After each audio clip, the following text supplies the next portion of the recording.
Well, good morning, ladies and gentlemen. Welcome aboard. This is the day 2 here at the 6th edition of the International Flight Safety Seminar for the CAAs and operators. Well, my name is Shin Ji-ye, and I've been serving as the host following yesterday.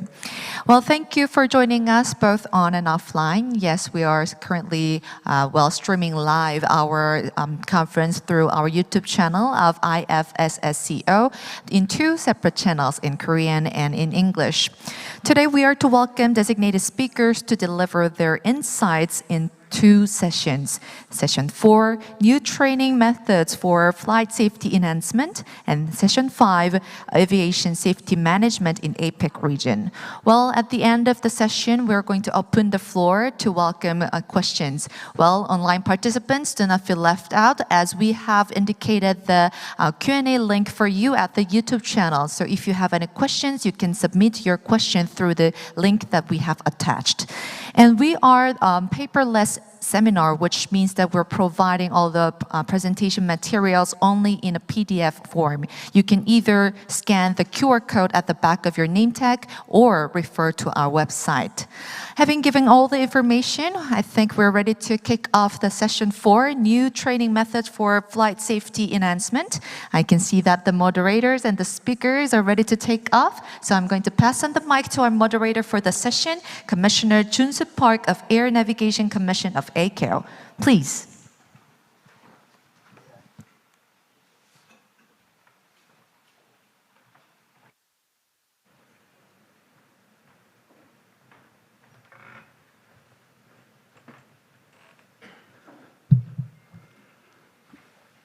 Good morning, everyone. I'm Junsu Park. Okay. So, first of all, I'd like to express my gratitude to the Korean Office of Civil Aviation for giving me this opportunity as the moderator for this previous event today. And also, I'd like to extend my appreciation to all the participants on today here, and also moderated the speakers who joined us today to move way forward for the global aviation safety today. Session 4 will delve into the cutting-edge training methodology at bolstering the flight safety.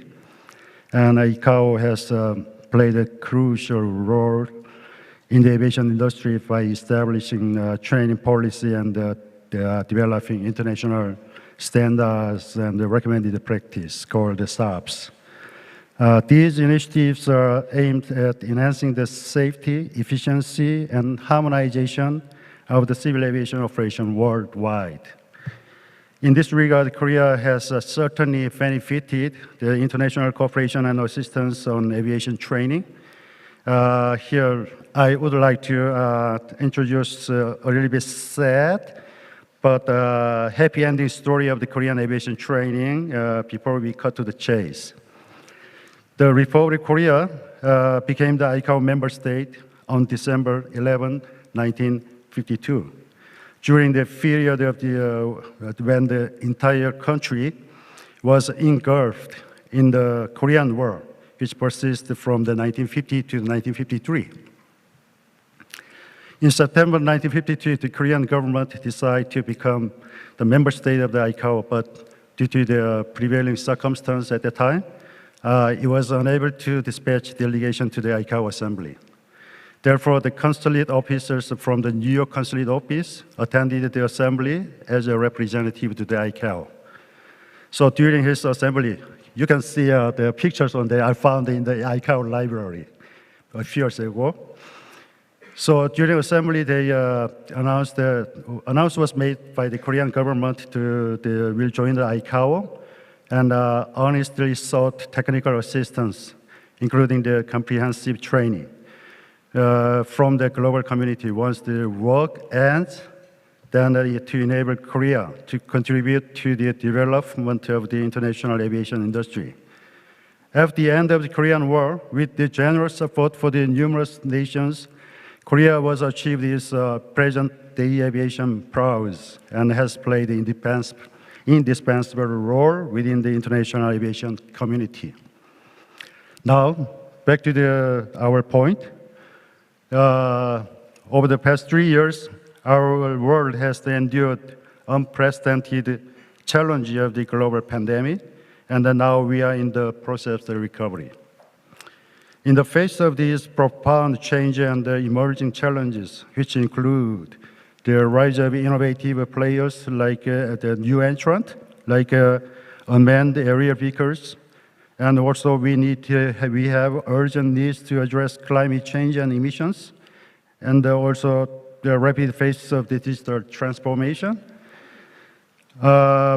It's imperative to re-envision the new aviation training systems to fast growth and facilitate adaptations.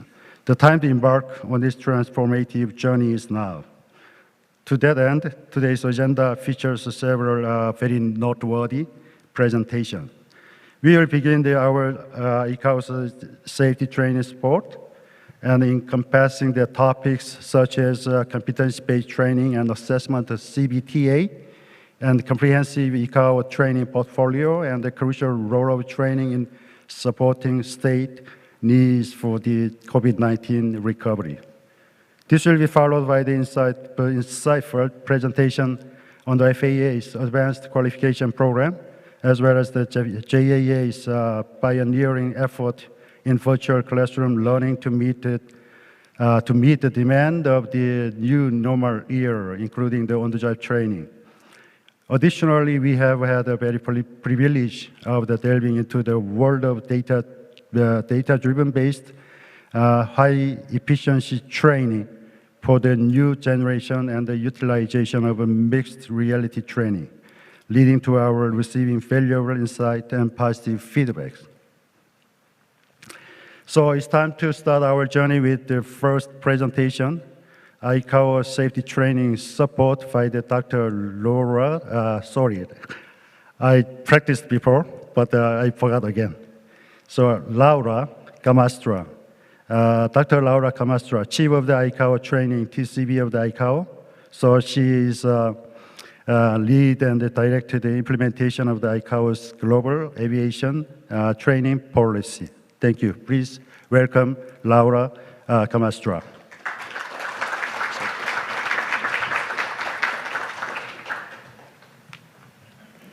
Thank you and good morning, everyone. If you could please put my presentation on. Thank you.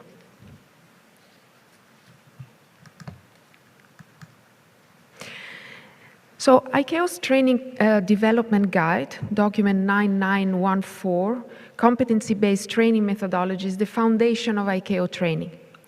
This methodology is used by ICAO to develop ICAO training packages in line with the ICAO provisions, and it's used by over 100 training centers recognized in the Trainer Plus program of ICAO to develop standardized training packages in line with national regulations. This methodology is also used to provide capacity building and competency development capabilities for course developers, course instructors, and training center managers.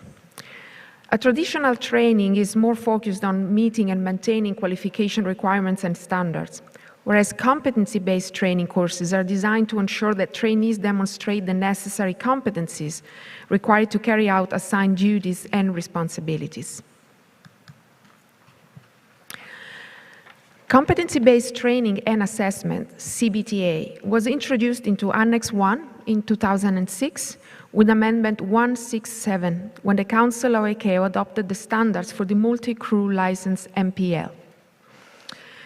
It is also PANS training, so generic methodology for all aviation disciplines, adapted competency model, and observable behaviors.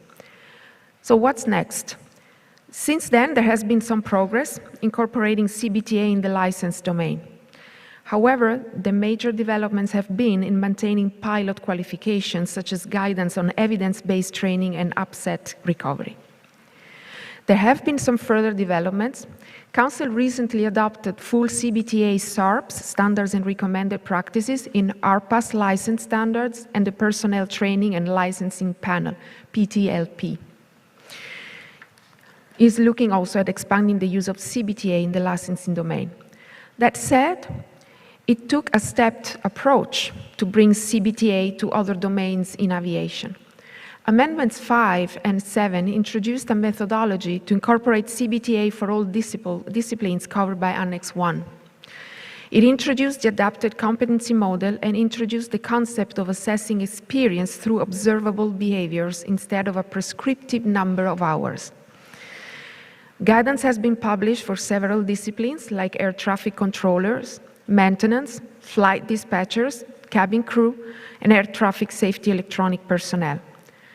The future of evolution of licensing SARPs is expanding the use of CBTA across all licensing domains. It becomes, however, challenging for civil aviation authorities at times to implement this. So this is where the Capacity Development and Implementation Bureau can support. Today, thanks to the collaborative work of the Trainer Plus network and training partners, ICAO's portfolio of courses and programs continue to expand. We have a portfolio close to 400 training packages, catering the needs of civil aviation training worldwide, spread across 10 strategic areas, as you can see here, in navigation, aviation management, aerodromes, and others.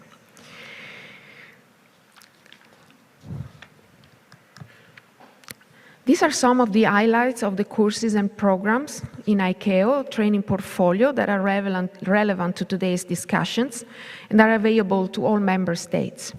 As you can see, we have courses on flight safety and safety management, ICAO government safety inspector courses, so certification of personnel licensing, operations, airworthiness, and air cargo, global ACI ICAO airport safety professional designation program, 2 dangerous goods program, 1 ICAO using the technical instructions for the safe transport of dangerous goods by air, and another one in collaboration with FIATA, the Freight Forwarders International Association. Safety management training courses also for the different safety management roles each professional is performing at state level. So safety management for practitioner, state safety program, national aviation safety plan. We also have ICAO English language proficiency interlocutor rater initial training. And this brings me to the last part of my presentation, which is the ICAO way of supporting state needs, especially regarding the recovery after the COVID-19 pandemic. So at the onset of the pandemic, ICAO training immediately embraced digitalization and evolved from face-to-face classroom training deliveries to virtual deliveries, which are still instructor-led, and also the development of short accessible online courses, which are self-paced. As a result, today, member states can access more than 100 ICAO training courses available in virtual classroom and online format, making remote learning much more accessible and affordable as well. Another innovative concept introduced by ICAO at the onset of the pandemic is the ICAO implementation packages, or so-called APACs. These packages are provided in a seamless manner to states and include 5 elements: subject matter expertise, guidance material, standardized training, tools, including data-driven applications, and procurement guidance where applicable. They are focused on a single subject, and their duration is of short intervention between 3 and 6 months. As of today, more than 100 states are benefiting from IPACs. And as you can see here, there are some examples related to the topic of today: aviation safety risk management, establishing a regulatory framework for the unmanned aircraft system, the developing a national aviation safety plan, preparing ICAO USOAP, CMA activities, and finally, improving the quality of NOTAM for safe flight operations. Thank you very much.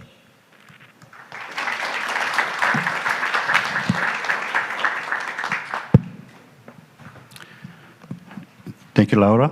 Thank you. It was a good presentation we see today. ICAO has, ICAO has a substantial works for the global aviation, and I believe that we can talk about it later. But one thing before we move to the next guest is, that is for the, just for your information, I'd like to clarify this one here. So TCB was renamed, right? Yeah, she works for the Technical Cooperation Bureau of the ICAO, and TCB was the name of the TCB has been renamed a few days ago in the event of the GISS 2023. So we can celebrate this one later. Thank you very much, and we'd like to move to the next speaker. So we can take advantage of sufficient time here. So I'd like to introduce him very with more details.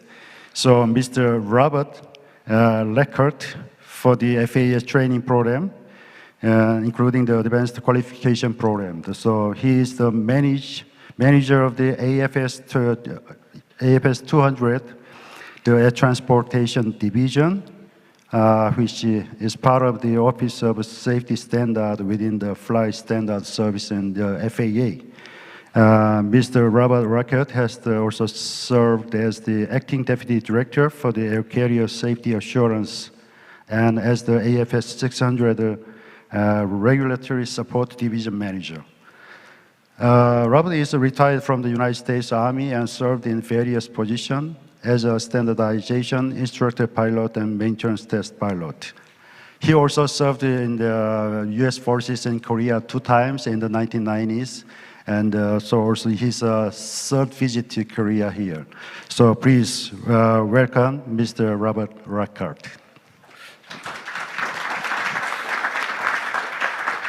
Good morning, everybody, and thank you for the warm welcome. I'm joined online virtually by Mr. Ben Lafargue.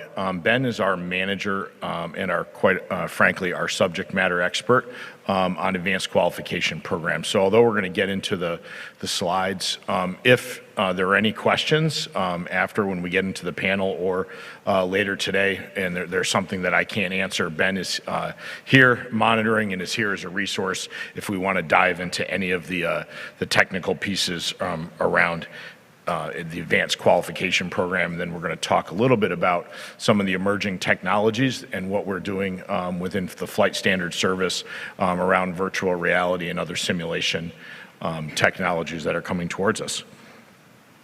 So with that, every good organization has a business plan, right? So our organization that we work for within the Flight Standard Service, the Office of Aviation Safety, our business plan is, and part of our goals, right, are to safety related and primarily focused on reducing aviation related fatalities and serious injuries. Why is this important? Training is the front arm of prevention of accidents, incidents, damage. All those things that we don't want to happen all begin with properly training our employees. What is AQP? AQP to us in the flight and within the FAA is the Advanced Qualification Program. A lot of terms get mixed when we talk about advanced qualification programs and competency-based training. And I'd like to just highlight that from our perspective, competency-based training and assessment is a very broad umbrella of vocational type training concepts that is spread across multiple domains and industries, right? The aviation industry is not the only industry that focuses on competency-based training. It has various labels. The label that we put on this type of competency-based training is the Advanced Qualification Program. A little bit of the nuance in that is that our Advanced Qualification Program focuses on proficiency or airman proficiency versus competency.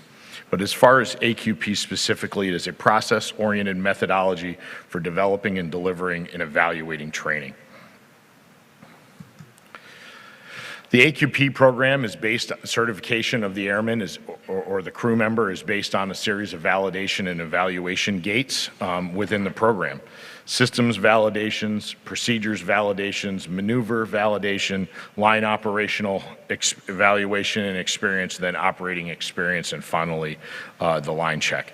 Each validation point and gate is a data collection point for surveillance data by not only us as the regulatory agency, but also for the air carrier that participates with the AQP program. It is worth noting within our regulatory structure, an AQP program is a voluntary safety program for for an air carrier. Our Part 121 rules contain 2 appendices. We refer to them as N and O, Part 121 N and O, where your traditional training program requirements that would be codified within a regulation lie, but that AQP is another option available for an air carrier. And as we move through the slides, you'll see that the adoption rate is pretty significant. The current AQP landscape for the Federal Aviation Administration is that we have 90% of our flight crews, the front end of the aircraft, right? Those flight crews, their air carriers have an AQP program. And we currently have 70% of our cabin crew flight training programs have an AQP program. Where are we seeing AQP expansion? Largely within the cabin safety programs. We do have 3 new entrants into the pilot program. Pilot not as in new, but just for pilots, right? I think I made that distinction a little bit yesterday. I just wanted to make sure it was clear going the other way. But we have 3 new entrants that have taken on incorporating an AQP program within their air carrier, but we are seeing significant growth in cabin safety programs, and we even have an air carrier that now has an AQP program for their dispatchers. So we're seeing a lot of growth and embrace of these programs. One of the examples I like when I think about the value of AQP in cabin safety programs kind of drives on the competency versus proficiency model. When you think about the tasks that we train flight attendants or flight crew to, for example, conducting CPR using an AED or an automated defibrillator, right? Having competency with that piece of equipment is different than the proficiency required to be able to use that equipment in flight. And so many of our AQP programs have cabin simulators. And so instead of the flight crew, for example, demonstrating proficiency in using an AED, they have a dummy, if you will, right, in the window seat that's probably the size of me that they have to pull out of the chair, right, place in the aisle, and then be able to conduct those tasks in the aisle of the aircraft, right? That's very different than on a table or in that academic environment, and we think really improves safety within an organization. Like most programs, successful programs are a lot of times based on or supported by data. And for our AQP programs, many of these programs, or all of the programs that are on the slide, support that AQP program and that closed loop of continuous improvement within the advanced qualification program. And there are many programs that many of you probably have with your air carriers as well. For example, FOQA data, the flight operations quality assurance and the oversight there, line observation data, ASAP data, voluntary reporting systems. From our perspective in the FAA, are one of the most powerful tools that we have to evaluate culture and the safety culture and effectiveness, I think would be the right word, of the carriers programs. Without those voluntary safety programs, I think that's the model or the 4 pillars of the safety management system really aren't effective. Obviously, within any training program, we have our learning management, and then obviously surveying and closing the loop with the crew. Why AQP?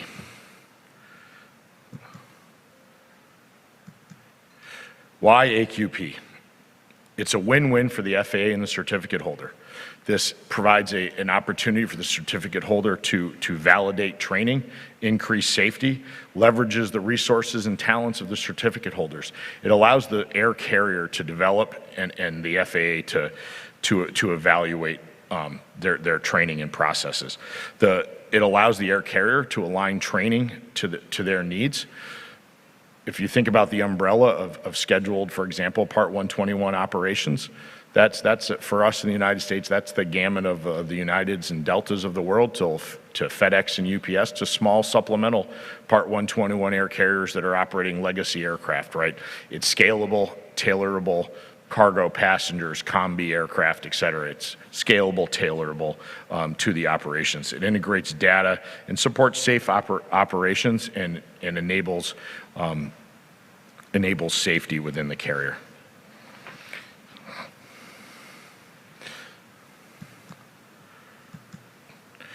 All right.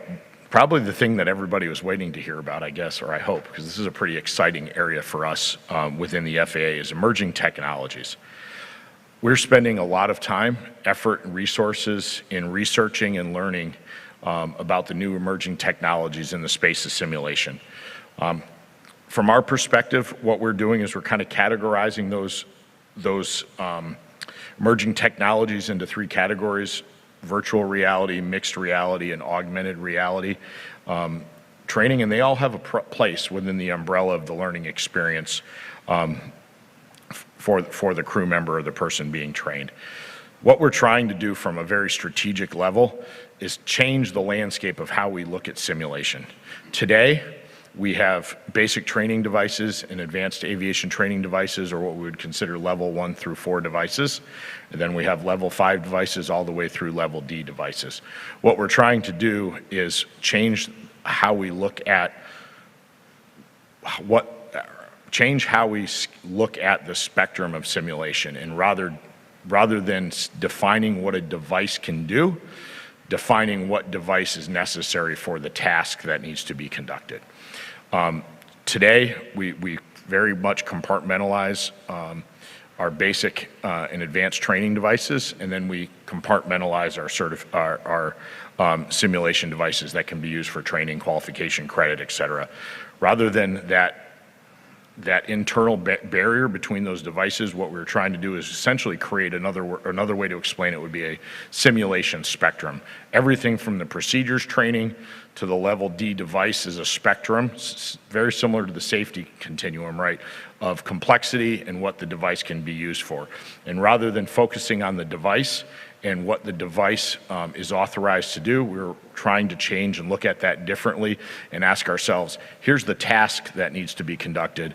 What type of device do we need to conduct that task? And are hoping that with the introduction of the new technologies, we'll be able to see that vision through and be able to enhance safety by creating more proficient airmen. I think when you look at an air carrier's training program, there are many things that are bottlenecks in the training program, right? Obviously, flight time in the aircraft is expensive, right? So we want proficient airmen before we place them in the aircraft. Level D devices are very expensive. And I think everybody would acknowledge that most level D devices operate 24 hours a day, 365 days a year, right?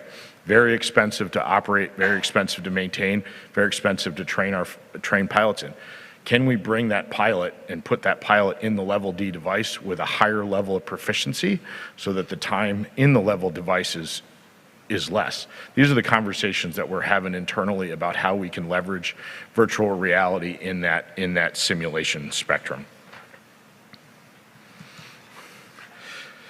Virtual reality, I don't know, anybody else's kids have one of those virtual reality headsets and they run around? I see some people smiling. My son got me to try it. It's a little bit interesting and a little bit different, but it's very traditional virtual reality. You have a headset, you have 2 controllers in your hands, and you move through the game. Mixed reality is the same type of headset, but there's external cameras involved that actually see your hands and then create virtual images of your hands within the display.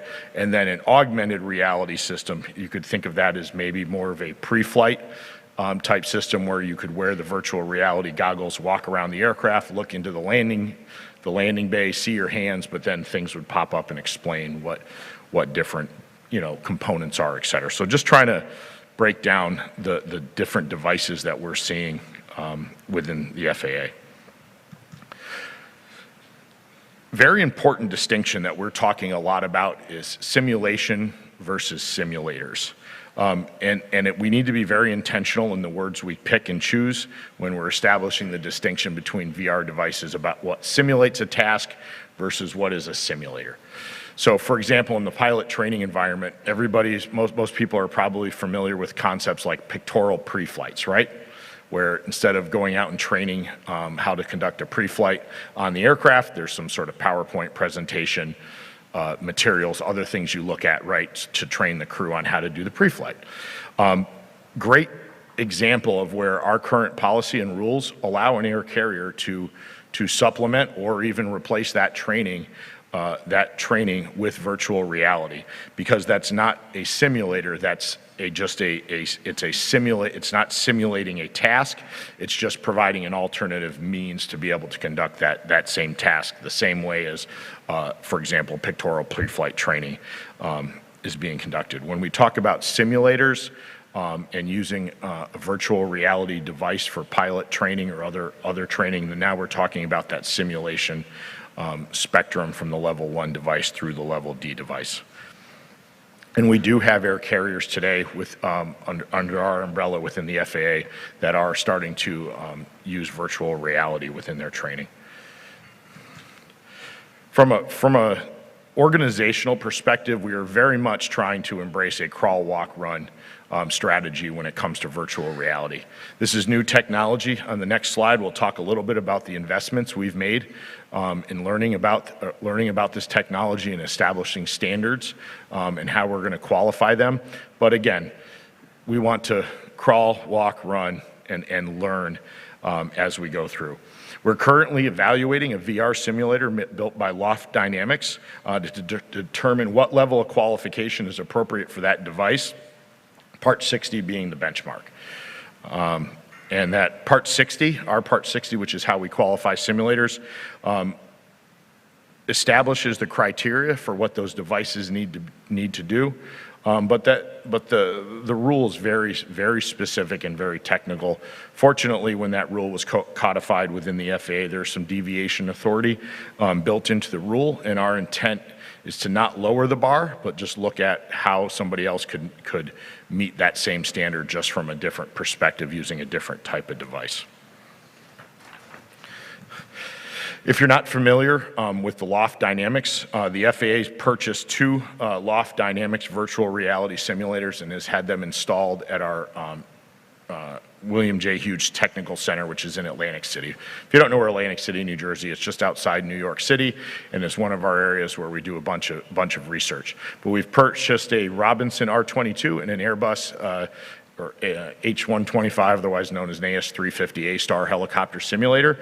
These simulators have motion, virtual reality, they have a cockpit, simulation station, et cetera.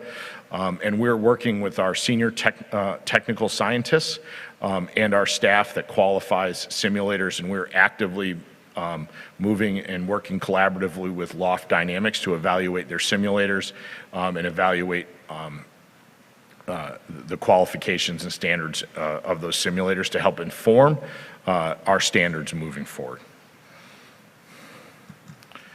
And with that, I think we're okay, and we'll look forward to questions. And if there isn't time, please, I'm here all day and happy to talk through any of these subjects, whether it's AQP, simulation, virtual reality, with anybody that has an interest. So thank you for the time. Thank you, Robert.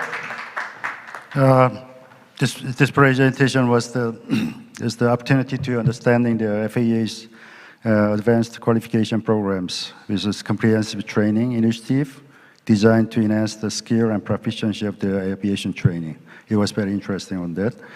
So I'd like to move on to the next speaker. So next is a training in the new normal of the Joint Aviation Authority Training Organization by the Eric Shunderwood. So Mr. Eric is the business strategist and the relationship manager and responsible for the course development unit at the CAA training organization since January 2017. In his role as business strategist, Eric is playing a leading role the development of the CAA, the training organization's mid and long-term strategy and the implementation within the organization. In his professional life, Eric has more than 30 years of experience in the various sales, marketing, and management role, including the earlier function in the field of training. Now, please welcome Mr. Eric Shunderwood. Thank you.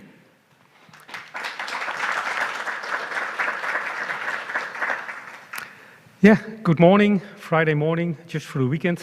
I had a wonderful week here in South Korea, in Seoul, since Monday, participating in the GIS. I see some familiar faces also. Welcome this Friday. Yeah, I was invited to provide a presentation and the topic, training in the new normal, new technologies, etc.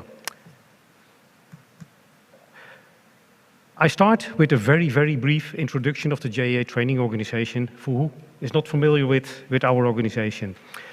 More than 50 years ago, the JAA was founded by a few major European NEAs, working together on civil aviation rules in Europe, following by the first training courses in the 90s. A milestone in Europe was the European Commission Basic Regulation in 2002, which led to the establishment of the European Safety Agency, that is EASA. An important change to the JAA rules was that the EASA rules became mandatory in Europe. That is the big difference between the old JAA and EASA. Finally, with the establishment of EASA, all rulemaking activities of the JAA gradually were transferred to EASA and were completed in 2008. Training activities were not transferred to EASA, but continued as the JAA training organization. Don't mix up the old JAA with the JAA training organization. We have the same history, but we split our ways in 2009. And at that time, we continued as a non-profit organization, but as an associated body to the European Civil Aviation Conference, a European organization supporting its 44 member states and be the center of expertise to them. We are the training arm. At this moment, we are an ICAO Platinum Training Center. Thanks to the presentation of Laura, we have already 12 years experience in the field of competency-based training courses and being a partner. We are an IATA Competency-Based Training Center of Excellence, an accredited ACI training partner, also ramp inspection, we are recognized, and we have a national recognition in the field of security and dangerous goods. Ending the introduction, based on our mission and vision, our main goal is to capacitate professionals and organizations with the highest quality learning and knowledge solutions. And I think this also fits in this presentation, the new normal competency-based training courses. Training in the new normal. Preparing this presentation on this topic, training in the new normal, I was thinking about the challenges we have been facing during the last few years. COVID-19 has impacted and affected our world, and we already realized during the pandemic that after the pandemic, this will be a new normal. It was spoken new normal, and that became a saying. We have seen in the meantime that also pandemic drives innovation, accelerated the adoption of new technologies, and also the process of digitalization. Traditionally, JAA is a regulatory training school. Simulators, virtual reality, normally is not the way we are working on. We need to explain the regulation and how to use it in practice to make the professional competent to use the regulations. But also we have seen that new technologies in our field are very important. ICAO stated last year that recovery is fast approaching pre-pandemic levels. Some regions order faster than the other. IATA and ACI expect that we are back at 2019 level in 2024. And I understood from during the last few days that for South Korea, the last year, 2022, was at 63% of 2019 levels, and South Korea expects to be back at 90% in 2023, that is this year. So I hope also that South Korea will be back in 2024 on previous level. Besides the recovery, we see that the aviation industry is constantly evolving, and everybody working in the sector where safety and security are crucial must always be able to fulfill their assigned task and responsibility, and that in accordance with the most current regulations. That is why training and education is crucial for the sector. Most people in aviation has completed their education at school or university, but working in aviation, it needs additional training to be able to do their job. Therefore, they participate in additional training courses and recurrent courses to remain. A thing that is important for us to get and keep an adult workforce competent. It is important to understand that adults learn different than children. There are a lot of theories. I'm not going into depth. You can approach me in the break. But adult training is completely different than educating children. We see that competency-based training is the standard in aviation nowadays. You saw it at the previous presentation from Laura, and the FAA, CBTA is the word. We have, our experience is also CBTA becomes the standard, not only from the stakeholders, but more and more we see also from our customers, from our partners, are your courses competency-based?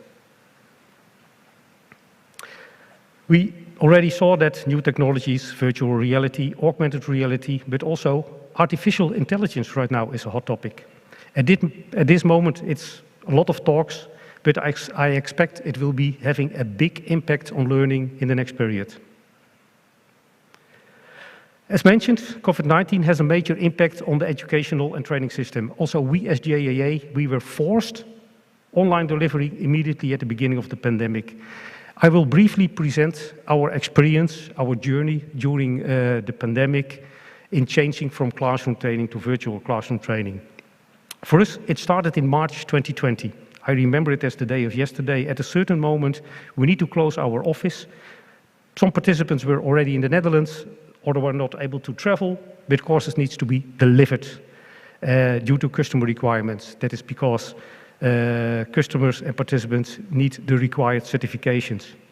We were already thinking about future virtual delivery, but as always, everything goes well. It is not a high priority, but at that time, in a few weeks, we were forced to start virtual delivery, and we decided not to stop, but to continue with it. We immediately start, and I say absolutely quick and dirty. The instructors were at our training center. We put a camera in front of the instructor and start continuing training courses. But also that time, it came absolutely clear to us that delivering courses in a virtual environment is completely different than standing in front of the class. And that is what we have learned. And immediately after the first week, we start with what can we learn? What is the business case? What needs to improve? To explain, a virtual classroom is an online synchronous learning environment that allows for live interaction between instructors and learning. It's an instructor-led course, but using a virtual classroom tool. A sidestep, we are talking about adult learning. There are two things that is also important in aviation in the career. We talk about lifelong learning and life-wide learning.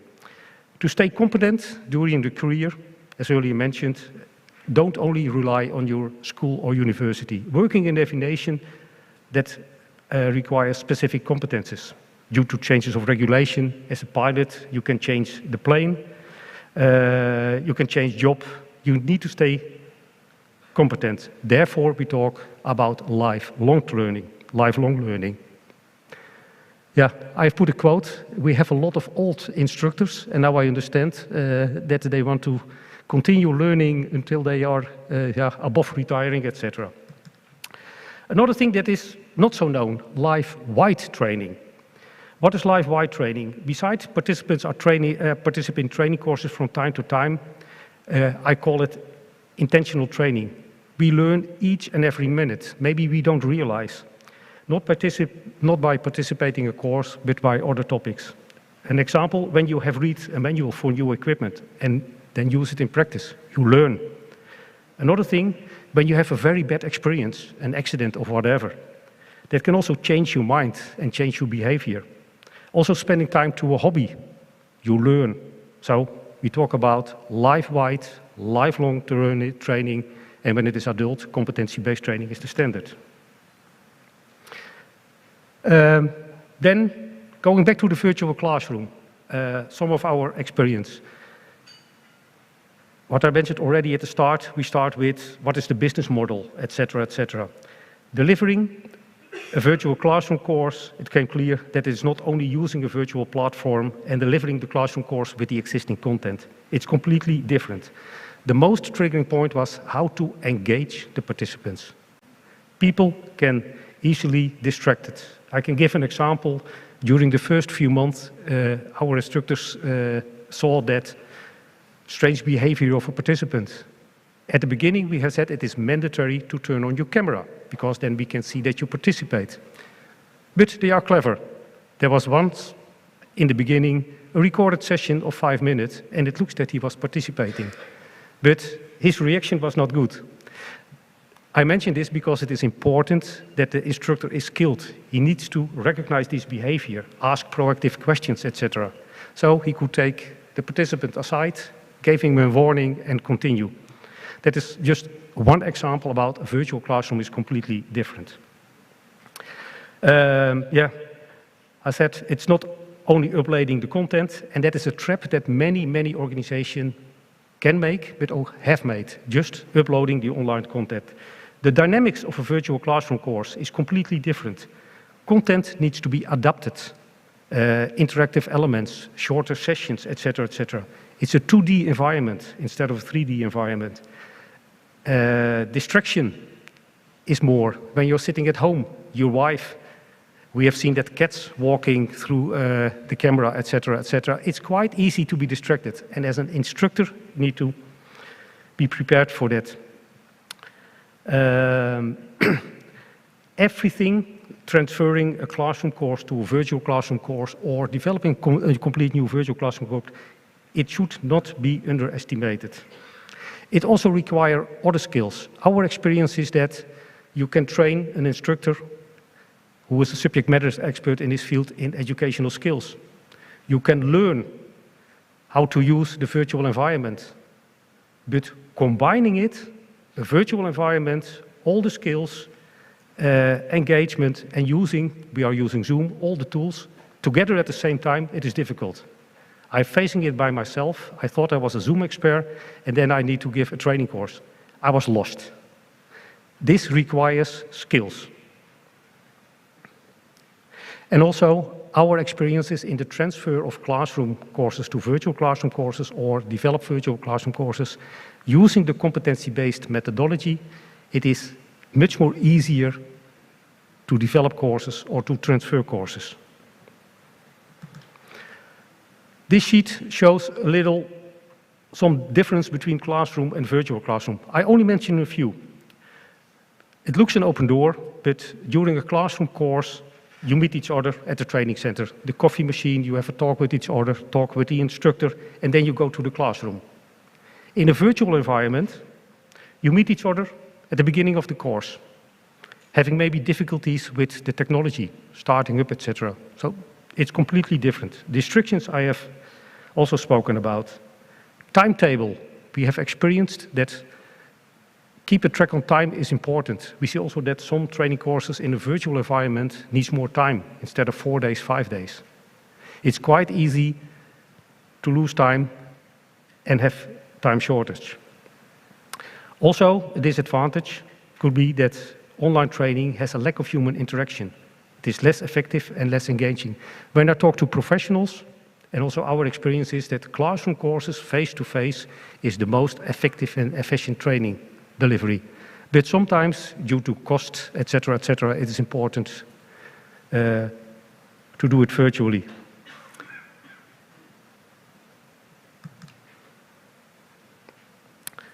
Then something about technology. What I mentioned, we are traditionally a regulatory training organization, but also new technology becomes absolutely important for us.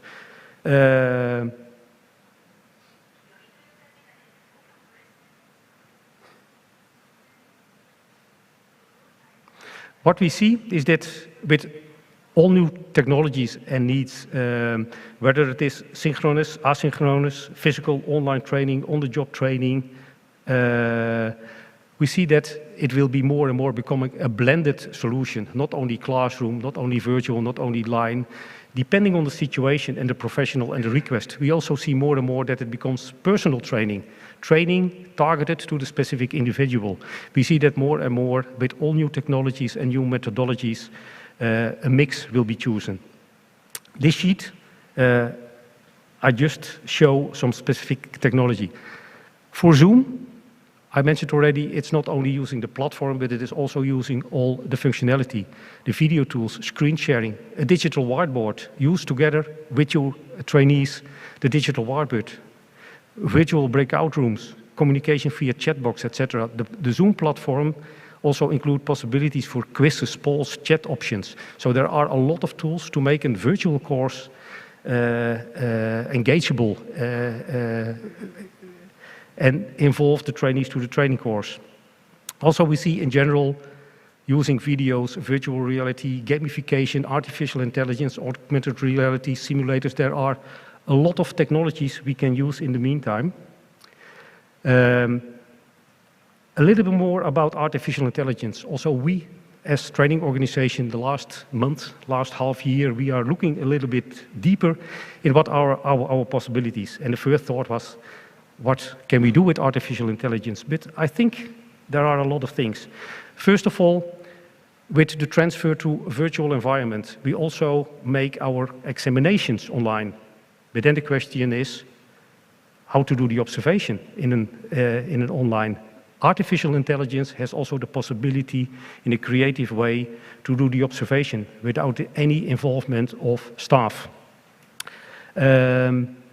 Also what we see is that artificial intelligence can help with creating question banks, with cases, support, etc. We are developing online training courses, but we are thinking of using artificial intelligence for avatars and voiceovers. Also, artificial intelligence can help to learn. I can give an example within my family. It was 2 months ago, my son had difficulties with a specific formula on the university. And he's trying it with ChatGPT.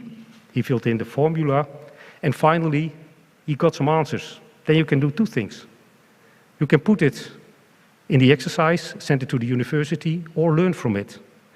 He asked me, can you help me, please? So he used ChatGPT to have a faster understanding of the topic and then use it. When you use this kind of technologies in that way, then it will support and help you, not by copy-paste. Last week I had also a discussion with a professor of an UK organization about what will be the impact. And it could be that the role of verbal examination, etc., is becoming a big role in the future, because students can use artificial intelligence for their exercises and theses and etc., and they can fill in. It is important to have an understanding that is the student really competent to do their job? So that also requires a different way of assessment to avoid that artificial intelligence is used by students to make a nice thesis, but don't have the real competencies. In my opinion, it will have a big impact. It has a lot of advantages, but it will change the way of thinking. Also, yeah, there are disadvantages, loss of expertise, and over-rely on artificial intelligence. It could be, when you trust, I heard it the last few days also, it could be a lack of decision in emergent and critical situations when you rely too much on artificial intelligence. Thanks, Laura, already for explaining the competency-based methodology that's on the below. We have already more than 12 years experience in competency-based training and assessment. I'm not going into detail. Also this, don't underestimate it. The manual Laura shown, there is a 10-day course. It is standard for all our course developers to participate in that 10-day course. But only with the course, you're not there.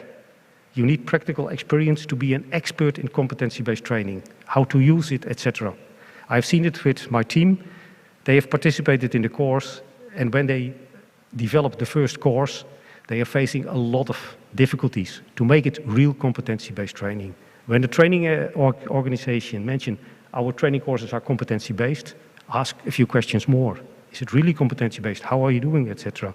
It's not easy. The most common methodology is ADDIE, that is on the top, but the ICAO methodology is based on that general. And we have 12-year experience, and we can recommend it to all. The last few sheets, you can read it on your own. Why competency-based training? People ask how competency-based training can differ from traditional training. These are 5 statements that I used from the competency group. Competency-based training focuses on the skills gap to become competent to fulfill the tasks. This with clear end-of-the-course objectives based on training needs analysis and using the right training course. It is not just a lecture. CBTA is focused on performance required when participants return to the workplace. It's not only the classroom, but when you return to the workplace, they need to become competent. It is not just gaining knowledge. It's making them competent to fulfill their job. We also see that adult learners are responsible for their own decisions. And also, normally, adult learners know where they are learned for. So the motivation is different. I expect better.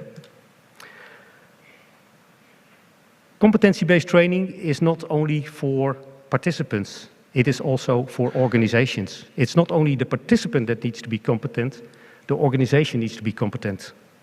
Therefore, more and more, we are also talking to our major customers. What are your training plans? What are your organizational goals? How can we contribute to it? We use competency-based training for standard training courses for larger groups, but it is also ideal for customized training to meet specific requirements. That was my presentation. I think it will be distributed, so when there are any questions or whatever, please feel to approach me via the email address or LinkedIn or whatever. Thank you for your attention. Thank you, Eric. It's a great time to see the JAA's training organization, including the training programs such as virtual classroom, lifelong, and life-wide training. So I have actually the personal experience relating to the JAA. But when we opened the new Incheon airport in the early 2000s, we tried to introduce the all-weather operations, including the Cat 3 Alpha and Bravo operation into the Incheon airport. But we faced a lot of these big challenges and issues at the time. However, through the referencing to the JAA materials, I mean the guidance material relating to the all-weather operation, we could make a lot of achievement at the time. That's why my feeling is different from the JAA. Very familiar with that. Thank you very much of there. So next is our last guest today is Captain Jose Fernandez, and he will like to make a presentation to you with the effective training for the aviation personnel to cope with the new normal. So he is currently the Assistant Director of the Flight Operations Safety and Security in the Asia Pacific Office of International Air Transport Association, IATA, in Singapore. Prior to work for the IATA, he was the Corporate Safety and Quality Director of the Lion Air Group, an Indonesian airline holding, including the 6 airlines in 3 different countries, maintenance organization, ground handling service provider, and 1 training centers. So before he joining the Lion Group, Captain Fernandez was the Vice President of the Flight Safety of the Iberia Airlines of the Spain, after being appointed to some other positions as Operational Flight Safety Manager and MD-80 Fleet Manager, and Human Factor Safety Manager, and a check pilot and flight instructor. So please welcome Captain Jose Fernandez. And Jose, you have the floor. Thank you very much. Let me start saying that I'm very pleased to be here personally, and thank you to the MOLIT to invite IATA to participate in the symposium.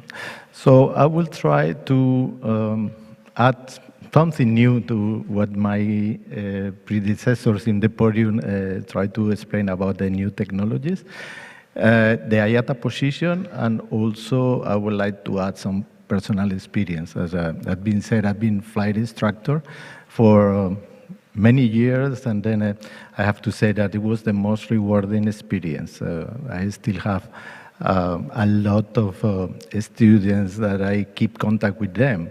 Or I've been also lecturer in the university, and many students that I don't remember at all, they stop me in the street and they say, "Oh, you were my lecturer, I remember you." So it's very rewarding experience. Now, but 20 years ago, I moved to safety, and I fell in love with safety. And I decided that I cannot have two lovers. So I decided to move to safety and quality, and this is going to be my role in the last 20 years. So after the pandemic, the industry is facing a very severe skill shortage and challenges in retaining and recruiting staff, as you know. Many experienced, skilled employees have left the industry by many reasons that we were discussed yesterday. We are now coming back to normal, right? Recruit and train aviation staff needs time. It's not something that we can do very easily. We need time. So it's critical to retain the existing staff and find more and efficient ways to onboard new personnel. So this is our generations, the current generation. I'm a baby boomer. How many of you are baby boomers? Yeah, well, don't be shy. Yeah.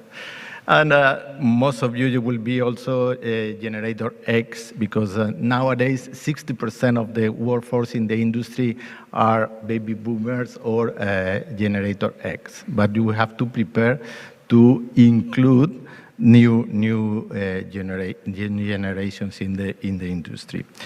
So that's why probably the existing training system may not be able to meet the growing demand of the aviation industry unless we attract and integrate and train, of course, all the available talent and including the new working generation.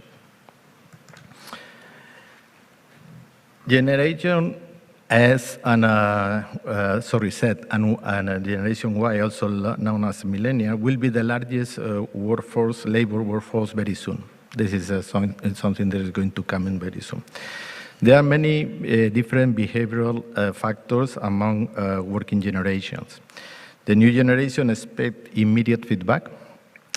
They have short attention skills. They are 24 hours connected. They are very highly visual learners. They are digital native.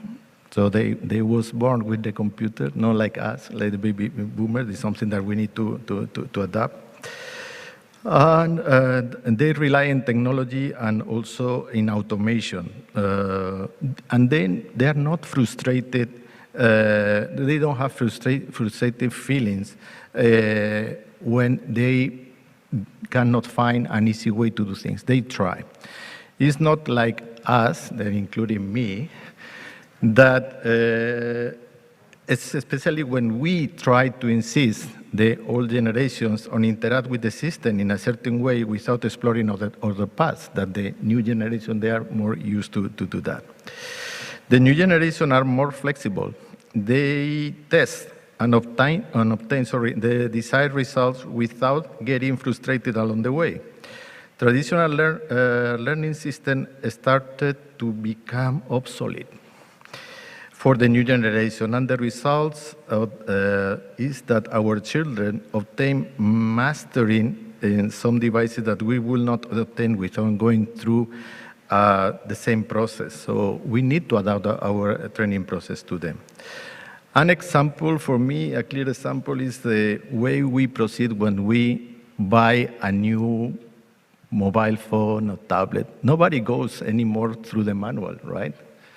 Everybody goes through the new device, and we can wait using the device. And so what we do is we try to understand how it works. Right? So many aviation industry stakeholders, they are aware about these changes. So we need to begin to study how to develop landing programs to allow the interaction with the machine without having to study a large volume of information as we used to do in the past. So as has been said, I'm a pilot. I still have some of the manuals, and it's something like this, not like in the slide. This is something that is not going to be accepted by the new generation. So we need to find the way to integrate them in a different way. The new normal will offer a wide range of possibilities offered by technology, as has been said by a few minutes ago, to allow us to run an effective training using different paths. Not all the ways used to obtain the desired outcome might have the same level of safety. So it's necessary to know the risks associated with each of the technologies and offered by the new training technologies. So we must be aware that there could be some induced risk. Here, you have some of them, some of the risks and challenges that we may face. So we will lose the new generation if we engage them with our boomer and Generation X attitudes or learning skill to attract and retain young talent. So what is the IATA vision on an effective training of aviation in the future will require the use of new technologies and based on competence, as has been said already. So let me elaborate a little bit. So I'm not going to go into detail because we have had already many slides about competency-based training and completion based on competence and not in hours, that has been explained. Competency is manifest and observed through behaviors and that mobilize relevant knowledge, skills, and attitude to carry out activities or tasks under specific conditions. In this slide, you see what we propose IATA as some of the skills for pilot competency. So you say, I'm not going to go into detail because I mean this is very specific for pilots. But IATA, we have a lot of data, as you know, and thanks to the airlines. So it's not our data, it's our airlines all over the world, they share data with us. So one of our sources of information is our IATA Oversight Safety Program, that is IOSA. Many of you should be familiar with the program. The program is already 20 years, run for 20 years. 2023 is the 20th anniversary of the program. So the IOSA program includes all ICAO standards relevant to airlines and many industry recommended practices. And we included many years ago AQP and CBTA as an alternative method to establish a training program in an airline. What is the reality? What is the data is saying to us? Since the IATA program is in place, we never reach more than 18% of airlines complying with this kind of advanced training program. So that means we have around 410 airlines registered in IOSA worldwide in 132 countries. And since the FAA said that in the US, approximately 90% of the operators, they already use AQP or CBTA program, that means that this is not a very well-established program all over the world. And we need to wonder why. And according with our analysis, one of the difficulties that they are having to establish this program, especially the operators, is the lack of proper regulation. So this is the perfect forum where we are together, airlines and regulators, to compromise that CBTA is the future, and CBTA should, and the regulators and the state, they must establish the regulatory framework to allow the operators to move to a CBTA or AQP programs. So the second pillar in our strategy, IATA strategy, is the use of new technologies, as has been already explained. So the increasing complexity of the aircraft and the airspace will demand new ways of training. That's clear. The use of, so now we have, as has been also told by Robert, now we have to be focused that the use of data, especially and the use of simulators nowadays, the simulators, they are able to record data, they have telemetry included in the perimeter. So using these features in the new simulators, the use of telemetry, for instance, the simulator for training pilots and air traffic controllers will allow the instructors to detect parameter accidents that will be difficult to detect during the training session. But also it will be very effective during the debriefing session of the training. And also the simulators are able to record data. And this data is a very valuable data to understand how the training is being developed. And also, in my opinion, we should be start thinking about what has been done correctly. So to adapt our training session to the best practice of the data. So the good performance will be also a good source of information for future training programs.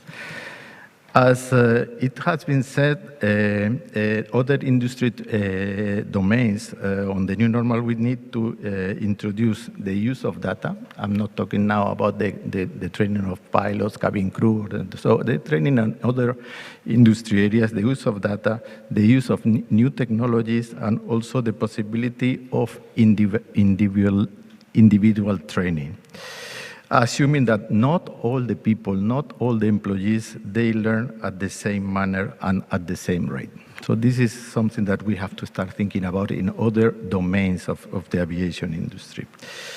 The use of immersive, as has been explained, immersive technologies like virtual reality and augmented reality enhance the elements and make the training much more effective.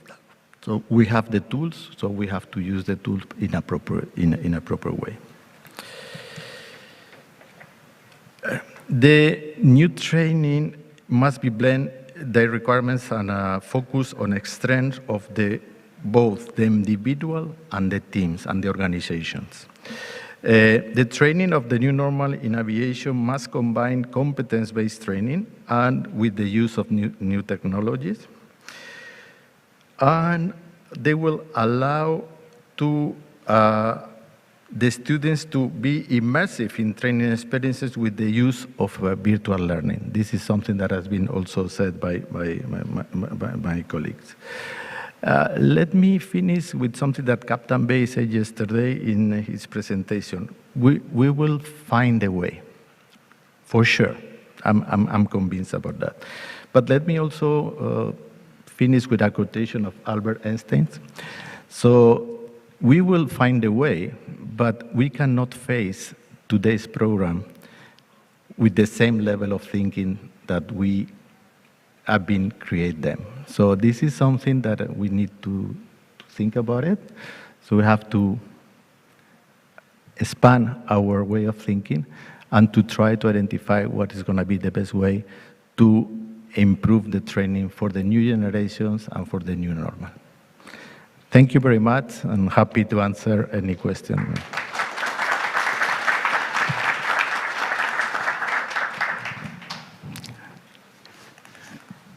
Thank you, Jose. To effectively engage the next generation, it's crucial to move away from the old generation attitude in aviation. This is for the attracting and retaining the young talent is essential for the industry's future. So it's a very precious time for us to think about our future. So it's a maybe joke. Yesterday's topic would be clear air turbulence, right? You know someone air turbulence. Turbulence. We talked about turbulence many times yesterday. Today is a CVTA with new technology on there. So, as my view, we could find some common view and understanding on the aviation training, aviation personnel training. So new training approach must be considered to tackle the numerous challenges in the new normal years. So with this the methodology, by ensuring the safety, and also we go to further, training should blend competence-based training with the use of the new technology, enabling the immersive experience through the virtual learning platform. This is we are living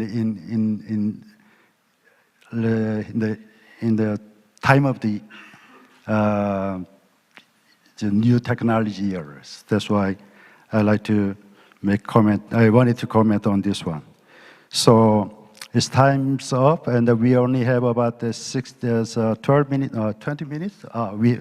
We have much time to take some questions. So may I ask how to deal with some questions from the any questions received from by the oh yeah, just a second, please. I got some.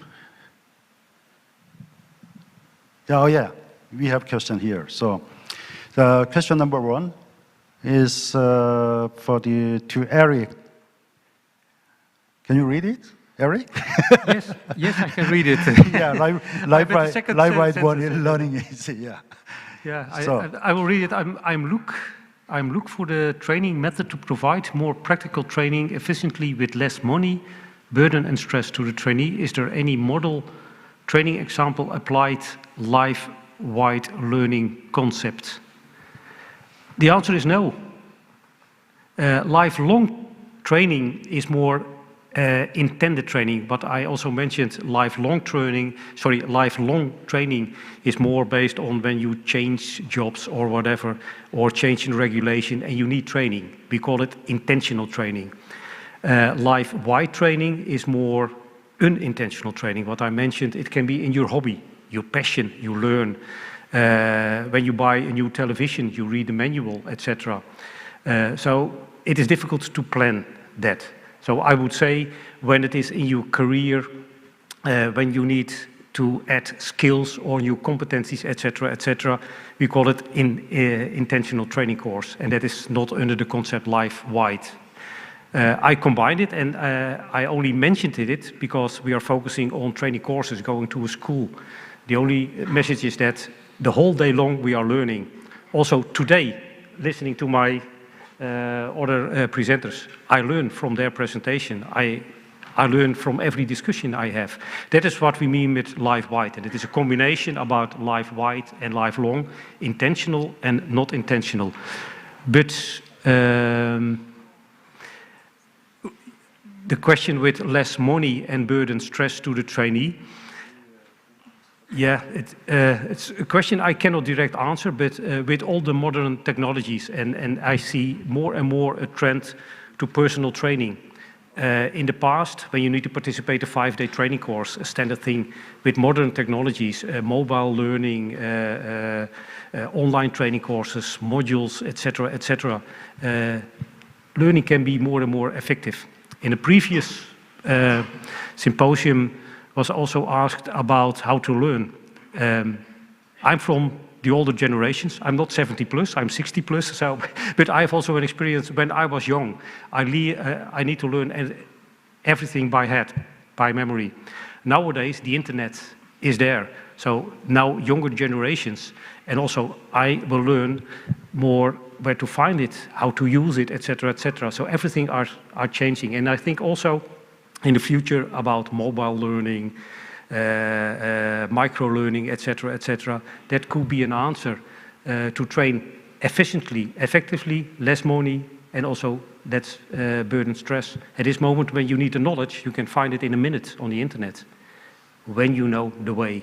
It's more focusing on find the way to find that information at the moment you need, and also learn how to interpret it at the moment you need. Is the question answered? I don't know who...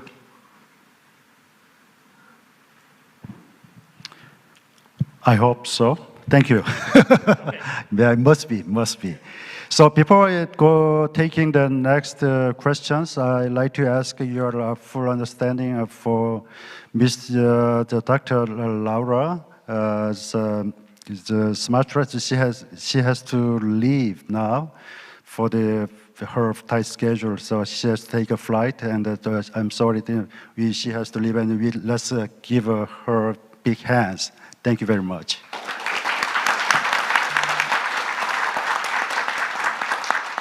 Okay, can you move on to the next questions?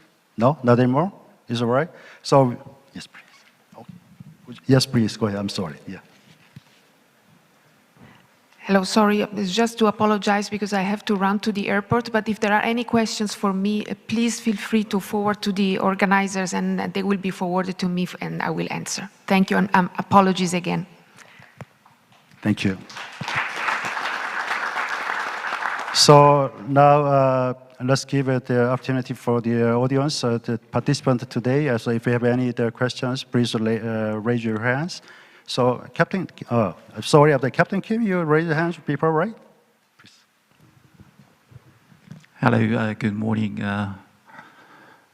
My name is Bae Kang-won. I think I had a lot of turbulence issue yesterday, and I'm working for the Korean Air as a director of the safety and security investigation. First of all, thank you for Mr. Park and giving me a chance to opportunity to ask a question to the people. And then there was a very good presentation, and then I had one commonality from the presenter saying, as Mr. Park pointed out, training and the CBT. To me, CBT is not a new thing. Actually, even for the traditional training, somehow is a CBT, competence-based by technical base. Moving on to nowadays, it's, I think in the market, AQPs come along, followed by the EBT. My question, first question, actually goes to the Miss Rora Kamastrap. If she may, do they have any statistics? May ICAO have any statistic of those regulatory body or state regulator? How many of those the regulator have got involved with the EBT training forms? Do they have any statistics? That's my number one question. Number two question goes to Mr. Racket. AQP, I think, is bigger than maybe EBT, or it's a bigger category to make it happen. And another statistic, how many of United States carrier, including a Canadian carrier, get the certification of AQP? Another one is that has FAA ever considered to implement an EBT?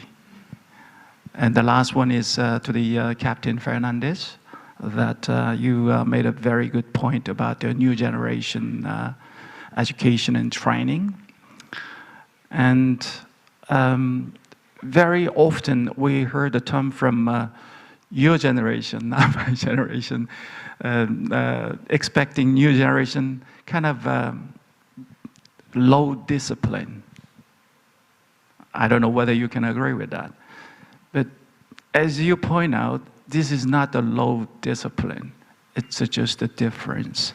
And then you come out with a very good point of our future plan to engage with the new generation.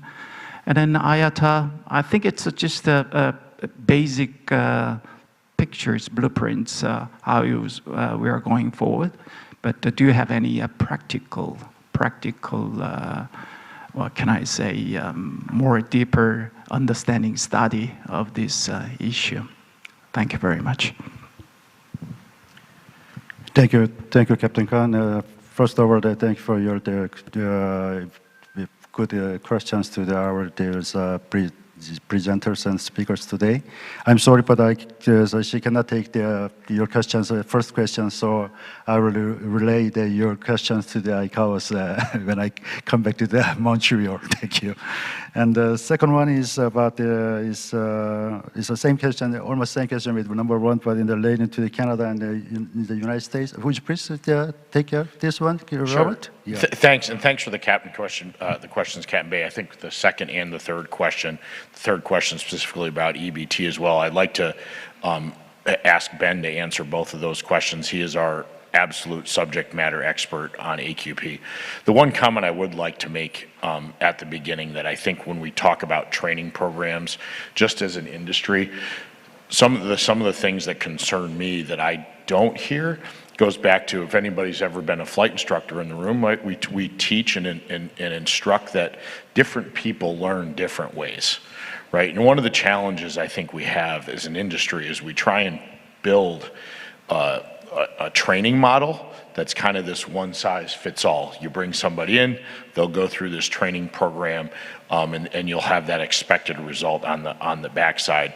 I think one of the next steps, maybe more strategically, is that dive in to look at that actual learner and recognize that people learn in different ways, and that incorporating some of those very basic philosophies that we incorporated right in our early days as flight instructors, et cetera, are still valid today, and can help improve that training cycle with a carrier.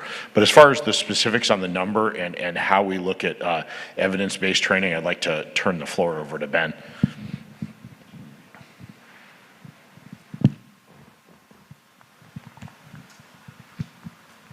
Were you able to hear the questions, Ben?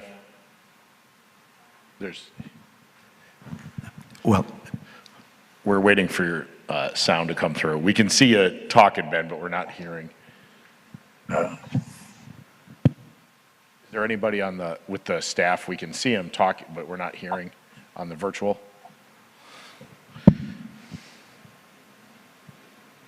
How about now? There you go. Thanks, Ben. New technology era, right?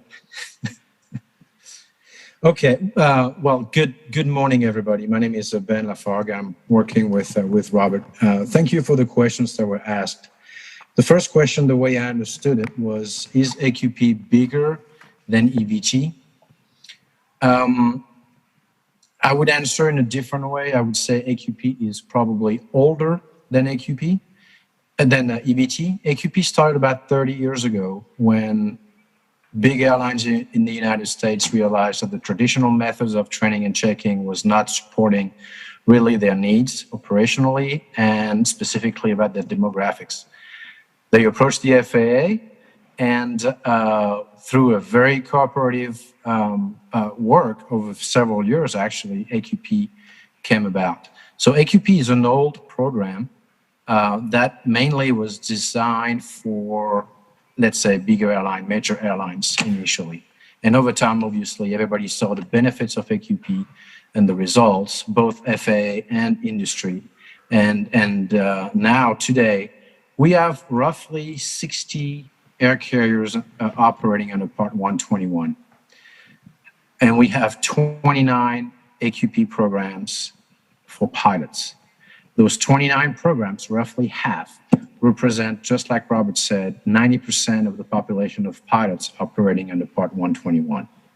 So it's a massive success over the previous 30 years. And we see this expanding because the data analysis, the data collection, data analysis, and the ability to obtain a flexibility from the regulatory framework allows the carriers to really cater their training to their specific need. And that's the great success of AQP. Now, when we talk about AQP, EBT, CBTA, enhanced EBT, at the end of the day, it doesn't really matter what alphabet combination you're using. It's all about competencies. It's a matter of how you define the competencies. And at the end of the day, it is a better trained and checked pilot, which means safer skies for everybody. That's what we as regulators are looking for, but of course, that's what also the public is looking for. So that would be to answer question number one, and number two for that matter. So roughly 60 carriers in 121, half of them in AQP, representing 90% of the pilot population. Is the FAA and the United States contemplating implementing EBT? We are always open to suggestions. Nobody really has jumped on the bandwagon yet and proposed to us an EBT program, a pure EBT program. However, we're starting to have many conversations about adaptive recurrent training, for example, for a certain type of operation, Part 135, under the standardized curriculum, which is not called EBT, but it really resembles EBT. You have the competencies, the 8 or 9 main competencies. You have the train to proficiency aspect of it. And it's not called EBT, but it's pretty much EBT. And I will leave it at that. Robert, back to you. Thanks, Ben. And Captain Bay, I hope that answers your question. I would just want to add one little piece of clarity, which is something we haven't talked about this week. And again, please feel free to find me and talk about it. But it's a recent effort that we have in the FAA called standardized curriculum. And what standardized curriculum is a standardized methodology where the FAA has partnered with industry to develop air carrier training programs in the Part 135 environment. I believe 2 months ago, maybe 3, we first published our first standardized curriculum for the Gulfstream G5 aircraft, and we have a number of other standardized curriculums in development. The idea of standardized curriculum being an air carrier under Part 135 would be authorized to use that standardized curriculum, and then when they would contract with a Part 142 training center, because they're under that standardized curriculum, that Part 142 training center would also be qualified under that curriculum. We would remove the majority of the requirements for differences training. The 142 would provide a cadre of instructors and check airmen that are qualified across the standardized curriculum versus the place we are today, which is, for example, 15 different operators with Gulfstream G5s with 15 different sets of differences training, 15 letters as contract check airmen, 15 observation requirements, et cetera. And it's really a way in our, which these are air carriers, right, where they're just, more of the, I'd put in more of a global term, your corporate type business jet operators into this standardized curriculum environment. We have that published on our FAA dynamic regulatory system where it can be reviewed, and we also have our schedule, which I believe the Hawker 800 is the next aircraft, and the Citation 560. We're including helicopters, S-76, other aircraft as well in the schedules posted, and it's a huge success for us organizationally from a collaborative perspective with industry. Thank you, Robert, and thank you, Ben. Thank you, Ben, from the United States, right? Yes, sir. Yeah, we could communicate in far distance. So we could find this new technology working on between us. So we feel that we should feel some pressure for the next generation. So we have to change some attitude to the new generation training on this here in Seoul, Korea. So we'd like to take one more question, I think. So because we have to wrap up this. I'm sorry. Let me answer to Captain Bay. There are a lot of behavioral difference between generations. A lot. Some of them are good, some of them are bad. But where I would like to try to highlight is some of the strengths of the new generation. For instance, as I said, they are very good visual learner. They have a good resistance to frustration when they interact with technologies. This is a good strength. Baby boomers, we are workaholic. This kind of generation, they want to have the clear, let's say, limit in the working time and the free time. So there are many different behaviors. And regarding IATA, yes, we have a dedicated CBTA team in Montreal that they develop courses and training and consulting for those airlines and groups of people that they want to implement CBTA. So we have courses for CBTA in ground operation, for dangerous goods. So we have a lot of a bunch of products. So yes. Thank you, Fernandez. I jotted it down here and I forgot it. That's my problem now. Yeah, thank you. So I also had my question to the Laura here, but it is about the the CVTA and the implementation of CVTA to the licensing, and now which is not ready for the implementation yet. But there are some confusion for the implementation in the member state there. So I need to ask her to clarify on this one, but I couldn't do it later maybe. So we have a time constraint on it. It's already past the time, so we can take just one more question because it's a guy who raised your hands. Who's that, guys? Okay, please, just the one, last one. Thank you.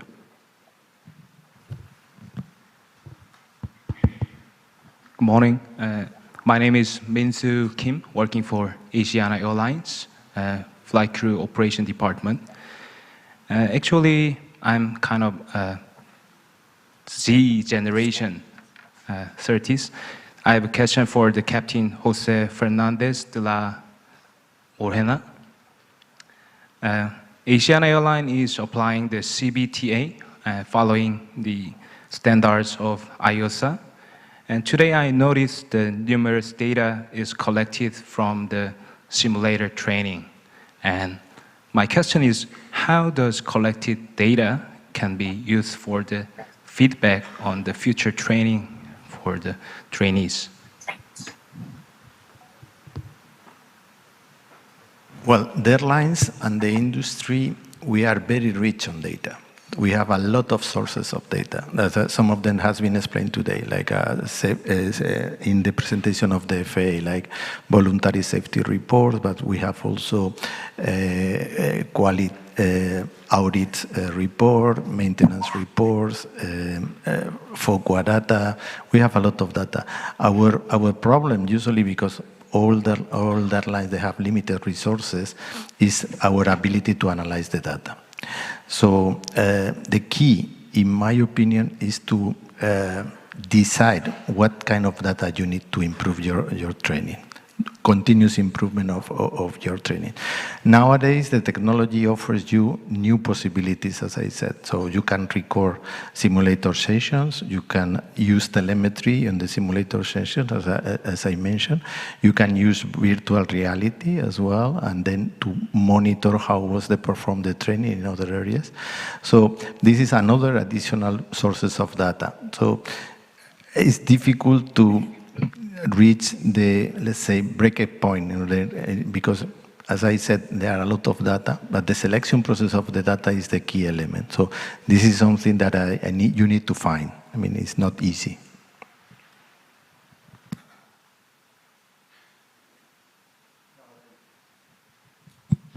Thank you, Jose.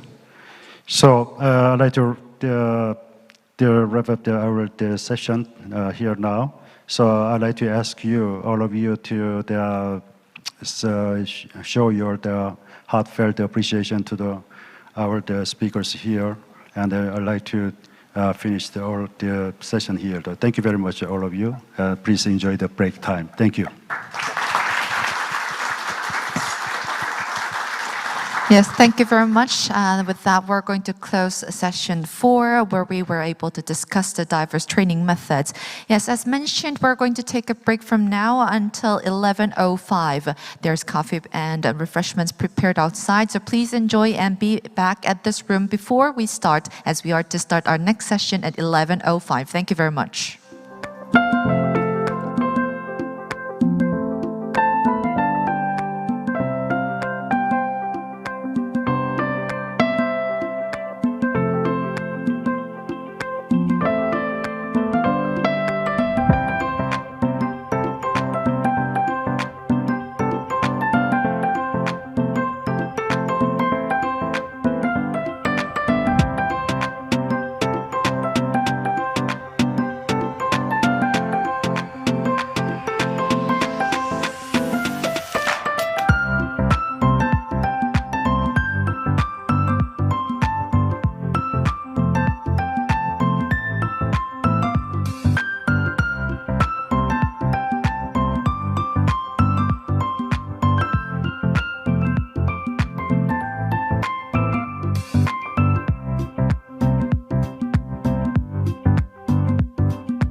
Yes, as mentioned at 11.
Welcome back, everyone. As we have refreshed ourselves, well, let us dive in right away to session 5, the aviation safety management in the APAC region. The session number 5 will be moderated by the regional officer, Nazmul Anam of the Flight Safety of Asia and Pacific Office of ACAO. So, please. Thank you. All right, good morning, everybody. Can you hear me at the last? Okay. So this is session 5. We will have 4 presentations starting from me. And we will have roughly 1 hour, 30 minutes plus. And 12:50, we'd like to close the ceremony, so we have a compulsion of time maintenance. Now, first of all, starting with me, my name is Anam. You can call short name Anam. I'm the regional officer for flight safety in the ICAO Asia Pacific office in Bangkok. Regarding my background, I'm a pilot. I was also in the Air Force as a fighter pilot, MiG-29, and then ventured into the civil aviation. I was a director in Bangladesh Civil Aviation Authority for 5 years on the flight standard, and then joined ICAO Asia Pacific office for the last 5 years, and tried to do a couple of things good, which I will narrate during my presentation. And I was also a Deputy Chief MOVCON in DRC Congo under the United Nations mission, where I had 78 aircraft and 6 airlines under me, from where actually civil aviation started in my mind. So I'm also an Ops and PEL auditor on behalf of ICAO, and looking after the RASC, APRUST, all the safety meetings back in the Bangkok office. So with that short introduction of mine, for the interest of time, I would like to also introduce my panel members, the rest of the 3 together, so that we don't waste time in between. So first of all, let me stand up and make a difference, is Captain Jani. So our old good friend from Malaysia. Basically, Captain Jani wanted to be an engineer. So in the 1987, he joined the University of Akron, Ohio, USA. Thereafter, he served the Royal Malaysian Air Force as a helicopter pilot from 1989 until 2003, and logged about 4,000 hours in helicopters, 200 hours in the fixed wing. And later on, in 2005, he joined the Department of Civil Aviation in Malaysia. He has brought in a lot of changes in Malaysian civil aviation, including Malaysia was a FAA Category 2 country. He has devoted himself and was one of the main coordinator for getting the country into Category 1. And certainly he devotes himself for the flight operation directives and the rules and regulation making in that department. He's also an NCMC for both USOP and USAP on the security part of it. So certainly a vast experience. We will hear from him on the experience of NASP and SSP development and implementation in Malaysia itself. And next is Chris Monahan.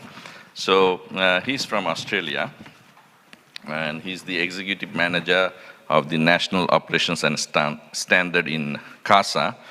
And Chris, actually, I don't know, I asked him that whether he's an American or Australian, but then he started his career back in the Air Force in United States. And then he has vast experience in the 40 domestic and international aircraft and multiple deployment in the Afghanistan, Iraq, and also in NATO. He had been also in the embassies in very significant roles. He was also one of the expert in F-15, F-16, F-22 Raptor, AMRAAM, and Predator and Reaper capabilities, and also for the F-35 requirements. Now he joined after the retirement in 2016 in CASA, Australia. And in 2017, he's holding the post of executive manager of the National Operations and Standard Divisions. So he has a numerous thing and a lot of responsibility. If we have to name, it will consume time. So you can sort it out from his presentation itself with his vast experience on the topic, Australia's SSP and NASP, effective management on the HRC in the implementation of APRASP, which is the Regional Aviation Safety Plan for 23-25. So next, our last presenter will be basically from Korea itself, where, how do I say your name? Hyung Bae Kim, is that okay? Kim is easy for me. Every Korean is Kim. Okay, so, so he's the Deputy Director of Aviation Safety Policy and Licensing Division, and he received his master's degree from the Korean University, joined basically as an air traffic controller in 2007 under the Air Traffic Division, and then till 2012, he was there. He moved to the Airport Policy Division in 2013. And then Mr. Hyang was also the Director of Finance, Planning, and Coordination Office he held it in 2019. Now he holds the position of Deputy Director, Aviation Safety Policy and Licensing Division. So he will be talking about a very important subject, which is called SDCPS, Safety Data Collection and Processing System, as you know, in Korea, how it is being implemented. So with that, all four of our presenters is being introduced for the session 5. And then we will go with the first one that starts with me. I think we can keep it here.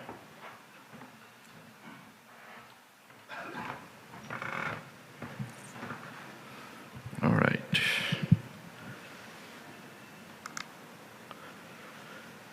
Okay, so each one of us will roughly take about 15 minutes, and after the fourth presentation, I will come back again to show some tools that we are developing on the Asia-Pacific side. A little bit of beta version, you can say, but then those are related to the monitoring of all these things. Okay, so in terms of GSP and APRAPS 2023-25, as you know that the Global Aviation Safety Plan, the latest version came last year in October 2022. So the revision of gas target and indicators, taking into account the factors such as the pandemic impact, was an issue. And certainly all of us know about it. I will go a little quickly because I'm sure that in this house, most of you are oriented with the GASP. So we will have a little more time in the RASP, Regional Aviation Safety Plan itself. As you know that the new one has 5 HRCs or high-risk category we know, which is called Global GHRC.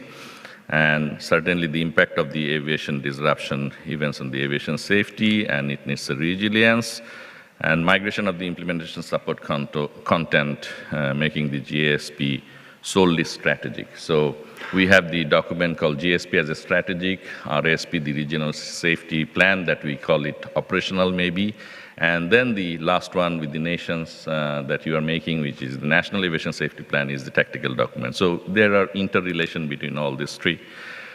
And the content of 2023-25 has basically 6 chapters with 6 goals. And goals are, kind of self-explanatory, that we have to reduce the operational safety risk, we have to strengthen the oversight capabilities, which is very easy to say, but it's a big thing from critical element 1 to 8, which we will come back with a little bit of the tools. And then implement the effective state safety program, increase the collaboration at the regional level, and expand the industry program like IOSA, ISAGO, and all those. Ensure the appropriate infrastructure. Now, this chart shows that the old one from 2022, whatever, but next slide will give you that what are the corrections. You can see on the left side there are a number of targets where the year of completion is actually being revised, 23, 24, so which used to be 2022. Some of them are being deleted, some of them are being edited. So that's how all the targets that we see under each goal has been kind of revised in the new version. So if you go to the 10004 in the GSP document, you will find all these even at the prelude. So these are some of the new targets that has been also introduced, that all states will have to publish the NASP. That's one of the big thing that we have to do. And then certainly you know that NSP is a subset of SSP, and there are a lot of confusion with the relation between SSP and NSP, but then know it that NSP is one of the part of the SSP basically. Okay, so these are the overview of the targets, that overall we would like to decrease the trend, maintain the decreasing trend of the global accident rate. That's one of our major issue, and then effective implementation, as I said, 75%, 85%, and 95% in different years are being the new sets. And thereby, all state will have to also do the foundation SSP, which is like 299 protocol questions out of your use of CMS 790 is the fundamental or foundation of the SSP. And as we already said, by 2024, you have to publish the NSP. So there are a number of them, as you can see, that we have to take into account for the Asia-Pacific region too. Okay, so global HRC for 23 and 25, we have 5, as you know, that CFIT, LOCI, runway excursion, incursion, and MAC, media collision. So those 5 we have to take here. And thereby, GSP-related document and tools, we can see the monitoring goals and targets, or we are trying to make a GSP dashboard so that things are being facilitated for all the states. And then monitoring and reporting the goals and targets, and there will be a reporting tool, implementation support in terms of information sharing exchange, direct implementation support for the NSP APAC, and number of them has been already conducted in our region. And then certainly we would like to have a public website, information center for all GSP, RSP, and NSP thing, which is there little bit in terms of secure portal with the NSP itself. States are uploading, all of you know about that. And then in terms of NSP development, you can see there are a number of documents has been developed where circular, one of the circular has been deleted, and then new document came 10161, 10131, and 10162. Some of them are revised and new.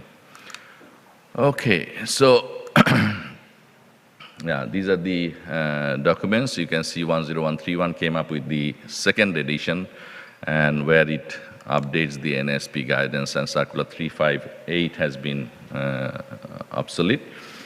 And then we have to see that the templates and then gas terminology and all these in that document, where we have also narrated that global HRCs are being said as GHRC, regional is RHRC, and for the nation, what you will be making is actually NHRC.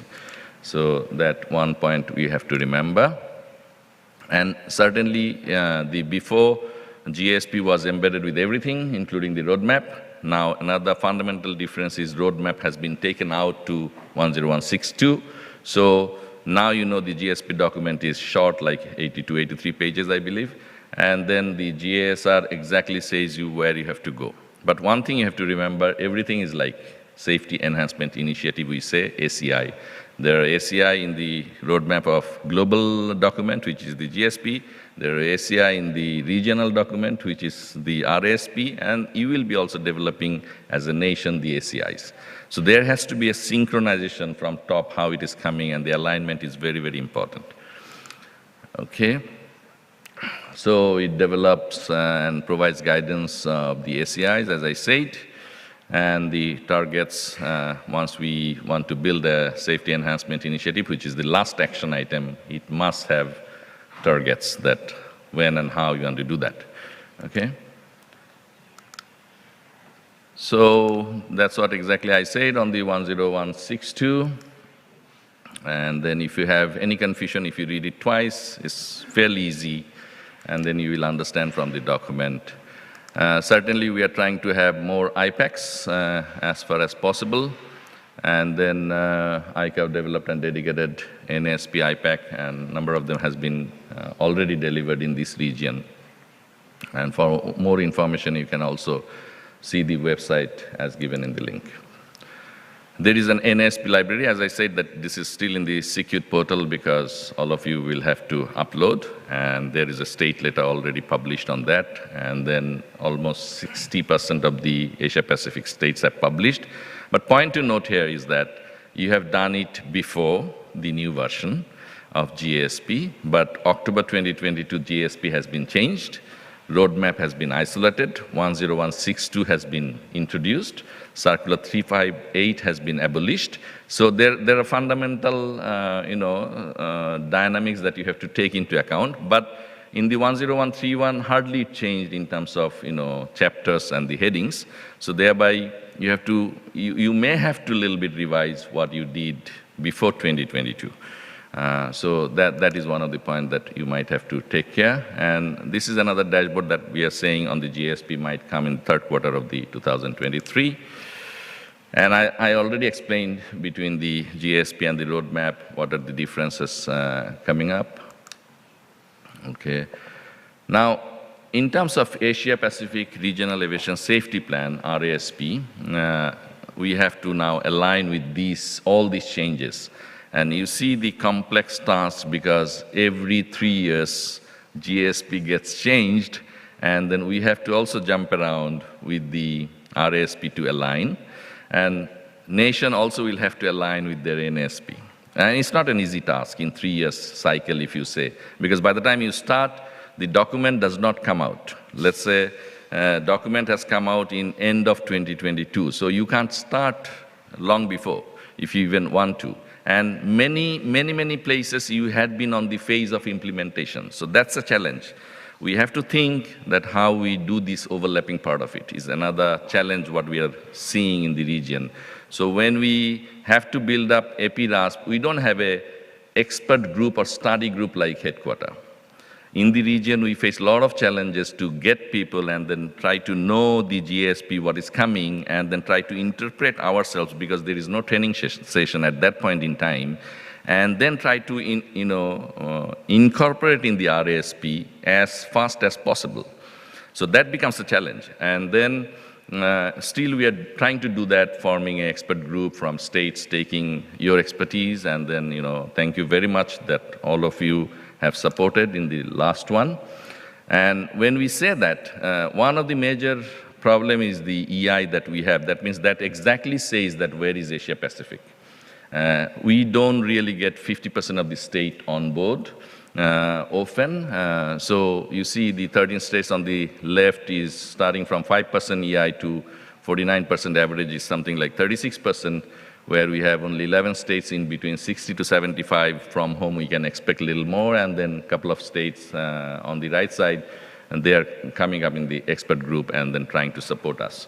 So we expect more experts to be involved in the system, and then we can certainly do the task. This was the last 23-25 version that we tried with the co-lead of ACI and India and USA. So they have done a wonderful job to summarize the RASP. In Asia Pacific RASP, one exception is that we could not include MAC, Media Coalition, which is the global HRC, just because of the fact we don't have sufficient data. Data does not say MAC is a priority HRC for Asia Pacific. So we have given the task to our SRP working group so that sufficient data justifies that we have to include. So there are customization. Even the GSP says 5 high-risk category, but we have basically 4. So thereby, the evaluation team came up that, MAC is not included in these 3 years. And then ARC, abnormal runway contract, has gone a little above comparing the past years. The targets also affected, just one of them, because level 3 SSP was one of the things that we have taken out, and then the target has gone one step up. Okay, so for the org roadmap, which is another challenge, ops roadmap is easy with the HRC. You just go ahead with the action with 5 of them. But in the org roadmap, you have number of ACIs that you have to develop, and then you can see we have an issue with the C4, which is the qualified human resources, only 53%. That means if you walk to a CA, out of 2 people, 1 is not qualified, probably. Just half of it. And then C8 is another that, because you have the findings, but you don't close it ever. So only 48%. And that's exactly saying that rest of the Cs are being impacted because you don't have qualified people in C4. They cannot write legislation just because you don't have people qualified. They cannot do surveillance because they're not confident. They cannot close the findings and challenge the industry because they're not qualified. So C4 is in the pivotal part of the whole thing, which will, kind of push rest of the Cs. And update on the RASP, we are trying to have the new ACIs and all these considering the GSP guidance and our own dynamics. And timeline extension, we are still on the draft. We have put it in the website, but by June it will be finally promulgated because other documents came end of the year, so we took 3 months' time to put it as a draft. Okay, so another thing that we are also pursuing PESO to come up and then give us the support for the island states. All those existing SCIs are being taken care. Not much of other changes, only the industry program we are trying to incorporate. And HRC and organizational challenges are mostly unchanged. So we have 4 HRCs, as I said. This is the monitoring tool. I will show you at the last, after all the presentation for maybe 10 minutes, 15 minutes, if we get time, how we monitor all these things in the region. All right, so I'm almost at the last. Relationship between GSP, RSP, and NSP, as I already said, is a strategic, operational, and tactical document. There has to be an alignment. The ACIs has to be kind of aligned to address the global issues and the regional issues. So when you develop the NSP, you must take care of that.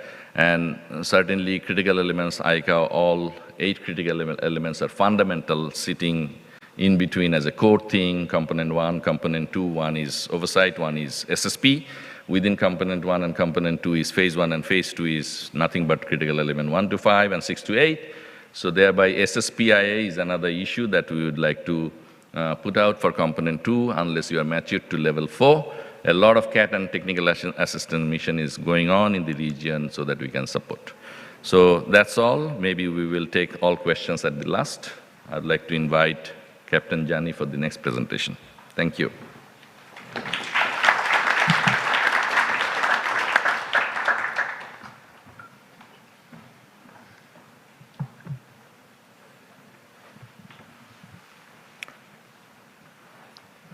Assalamualaikum warahmatullahi wabarakatuh, and a very good morning. I'd like to, reflect what Captain Fernandez mentioned this morning. Being in the baby boomers, I think that the hardest part is to stay awake, in a seminar, for 4 hours, So I hope, and since we are in the last panel, so I hope I can, entice you all to stay awake, and listen to our presentation. Okay, I've been tasked to explain or to share our experience with regards to development and also implementation of NASP, National Aviation Safety Plan, and also State Safety Program for Malaysia. As introduction by Mr. Anam, I'm a Deputy CEO of Civil Aviation Authority of Malaysia, in charge of Regulatory Division. And before that, I would like to also express our gratitude to the government of Korea through Ministry of Land, Infrastructure and Transport for inviting CAA Malaysia to provide our insight of how we develop this NSP and also SSP in Malaysia. But I'm not going to go into very much detail, just probably touching on the surface, because otherwise it will take longer. And then as you know, there's a lot of baby boomers inside. So, to have everything interesting will take a lot more harder work to do. Okay.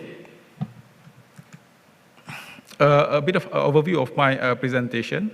I'll touch a bit of a background and a little history about CM transformation, development and implementation of NSP and also SSP, challenges that we face, lastly, a conclusion.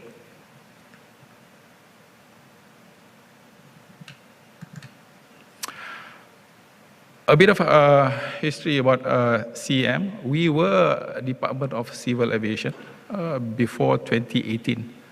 But in February 2018, we transformed ourselves into a statutory body, still under the same Ministry of Transport. And we call ourselves Civil Aviation Authority of Malaysia. So with that, we become autonomous body to ensure efficient management of the safety and security of the civil aviation in Malaysia. And among CAM key function to regulate, facilitate, and promote the nation's aviation and aerospace industry.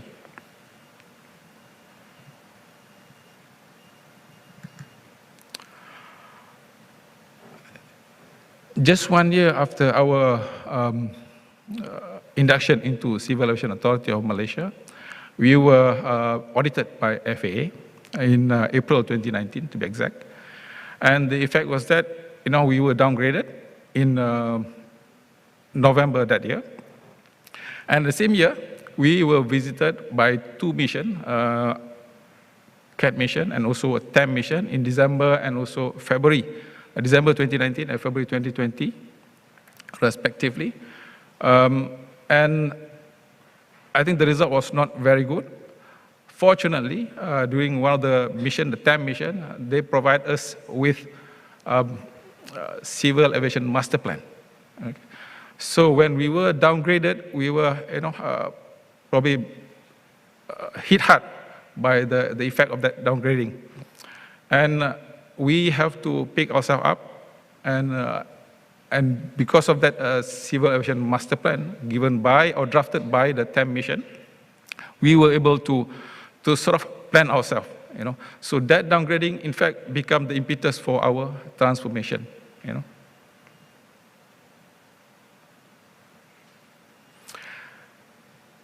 And when we address, when we come up with in that civil aviation master plan, it outlines a few things that we need to do. One of it is actually National Aviation Safety Plan and also State Safety Program. If we were to address all this, we basically address the concern by FAA during that audit. Okay. So when we develop our NASP, we determined there's 4 national safety issues. It's nothing different than what you have seen in GAPS, the one that being presented by Anam just now. Okay, but we determined these 4 particular issues. Operationally, it was a significant number of accident and incident, and 3 organizational issues, which is 1, safety oversight deficiency, and 2, a low EI score in AGA and CE4, CE7, and CE8. The number 3 organizational issue was as a result of audit that we had under ICAO in 2016. So I think we need to revamp our safety oversight system thoroughly to make sure that we address not just the FAA issue, but our organizational issue. Okay. And last but not least, in our NSP is we need to address the ineffectiveness of our SSP implementation.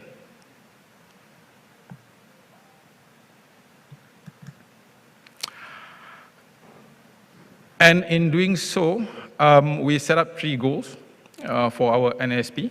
Goal number 1 is to achieve continuous reduction of operational safety risk. The target is to maintain a decreasing trend of the national accident rate. Goal number 2 is to strengthen our safety oversight capability. The target, 2 targets there, to achieve EI 85% by 2026 and 95% by 2030. And we set the target number 2 for goal number 2 to achieve a safety oversight index greater than 1 in all areas. And we set up also goal number 3 to improve effectiveness of SSP implementation. And 2 targets within that goal number 3 is, number 1 is to implement SSP Foundation by 2022. We have achieved that, but not 100%. We'll see the result afterwards. And we will try to fully implement effective SSP by 2025. For goal number 1, as mentioned also by Anam just now, we have 5 national high-risk categories of occurrence. So it's similar. So we have control flight into terrain, lock high, main acceleration, runway incursion, and also runway excursion. So to discuss a bit about goal number 2, how do we strengthen our site capabilities? Throughout 2 years, during COVID, it was also a blessing to us, despite our inability to move out. At that time, we had a very fortunate, there's a lot of pilot workers who are unemployed. Okay, so it opens the gate for us to get more people into Civil Aviation Authority of Malaysia. I know this is not going to be a permanent solution, but it was the best solution at that time. So COVID do provide us actually a bit of leeway when we actually employ almost double the number of inspectors that we have prior to 2019. And because of that, we managed to revamp ourselves. For information, I think we produced about close to 300 documents within that 2-year period. You can see the CADs, CACs. These are all document, a requirement, guidance material, policy manual, that we produced within that 2 short-year period. Okay. And we also revamped our, our working processes, our procedure, checklist. We, in fact, also reorganized our structure.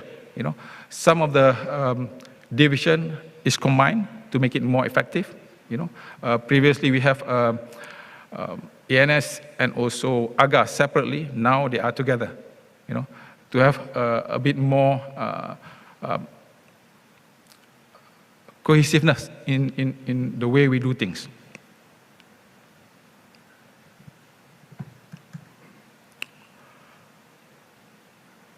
We also streamline our training policy. It's a big, not that we don't have any training program or policy previously, but it was basically bits and pieces. Every division do it their own way. So now we have a very comprehensive training policy for the whole of Civil Aviation Authority of Malaysia. And to address what we do daily to overcome or to face FAA's findings and also to prepare ourselves for the future ICAO USOP audit, we actually do our internal self-assessment, and it is done on a Google worksheet, and it is live.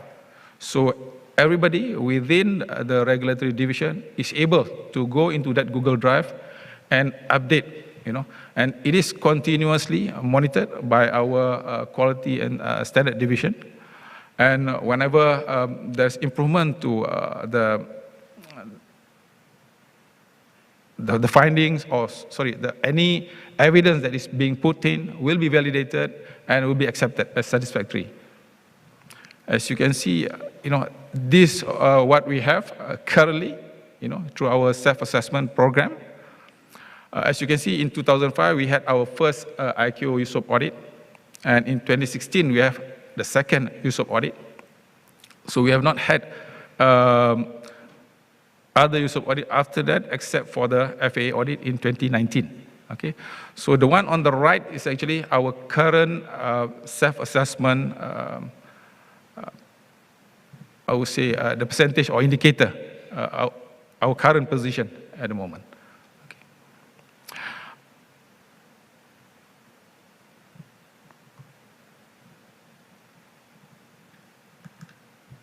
Okay, these are the integrated state safety program, which includes, the SSP part and also the safety oversight part within the organization. I think it's quite a common diagram. Okay, for the goal number 3, to improve effectiveness of SSP implementation, we officially launched our SSP policy. We call it Malaysia Safety Policy in September 2022 by our Secretary General of Ministry of Transport. He is the accountable executive for this SSP. Okay.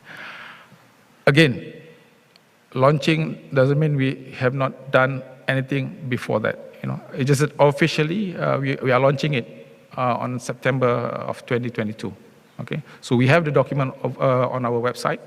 Okay, and in that we set a few priorities, as mentioned in that slide: a reduction in operational risk. We aspire to have 0 fatalities by 2030. Improvement of safety oversight and compliance. We target use of CMA-EI 85% and 95% by 2026 and 2030 respectively. Similar like the objective or the goal that we set for our NASP. Okay, consistent and effective safety management system and state safety program. We aspire to achieve full implementation by 2025. Predictive risk management, advanced regulatory oversight based on available data. Enhance aviation infrastructure, achieve EI 75% by 2022, and certify all international airroom for AGA by 2023.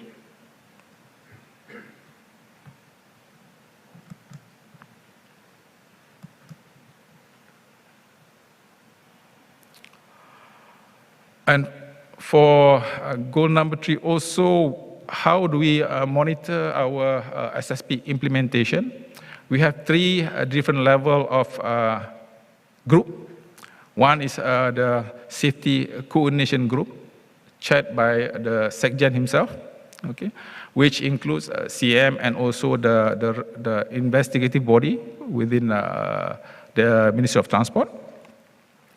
And we have safety regulatory group. This is chaired by our CEO of CM. And we have the working group, the safety implementation group, chaired by our SSP director. Okay. And throughout this SSP implementation, we have managed to improve all the guidance and also the requirements that I showed you earlier. We produced some 300 documents within that short 2-year period. And for safety reporting, we have a new system, we call it CAAs, Civil Aviation Reporting System. This is also on our website. So now all the reporting, MOR, voluntary report, can be accessed and input into that CAAs. And currently our SSP foundation stands at 74%, and at a level 3, 29% for level of implementation. The source from iStars.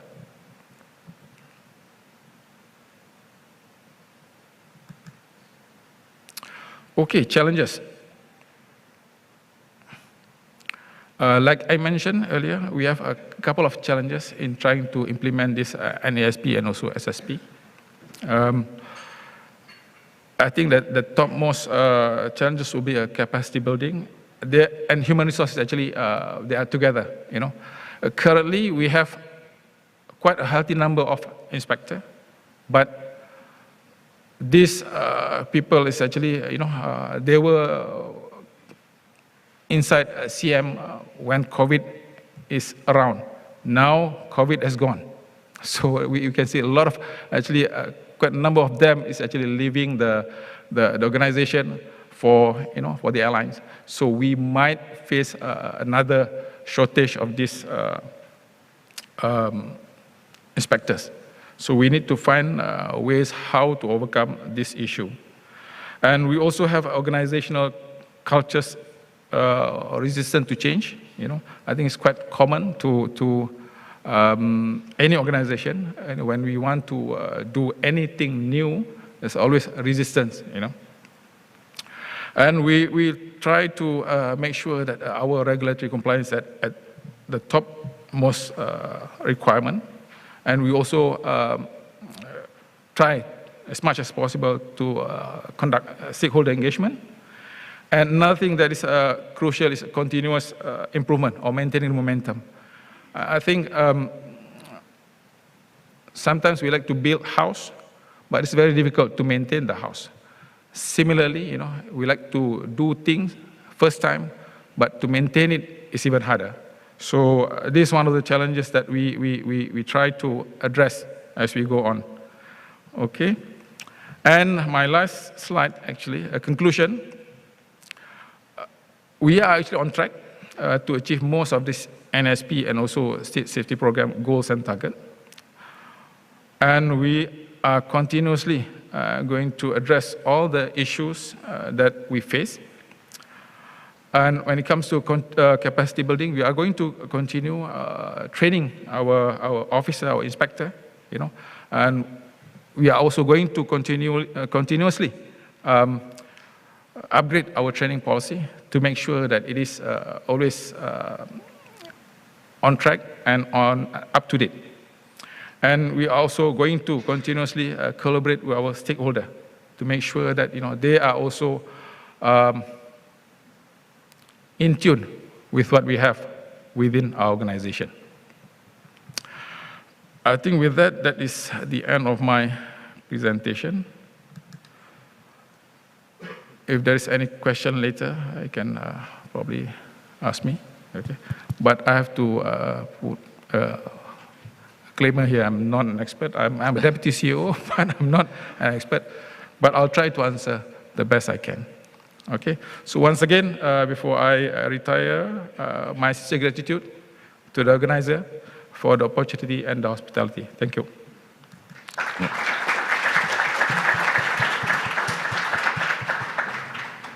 Thank you, Captain Jani. Now over to Mr. Chris.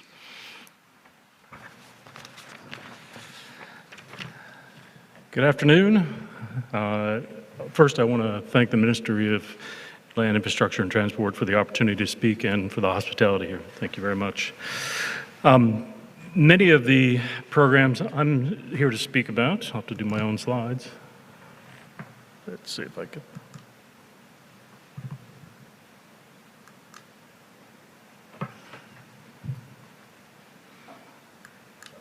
There you go. Apologies.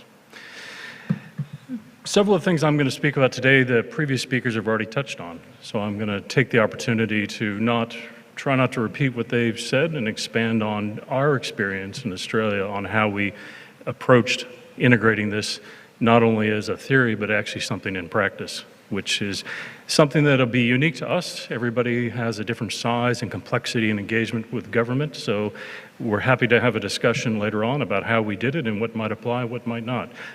So I'd like to talk quickly about, this looks familiar to everybody, so it shouldn't be something that surprises anybody here, but it's not just a summary of what we considered there. That is where we started from. And our experience was similar to what the previous speakers just spoke about. We started with the macro documents, and we worked our way through to find the details of how we were going to drill it down, and then we started to look at how we would have to look at it in our own context of our own risks. So we reviewed all these, but one of the things we took away from that is that each state agency has a different view of the importance of this.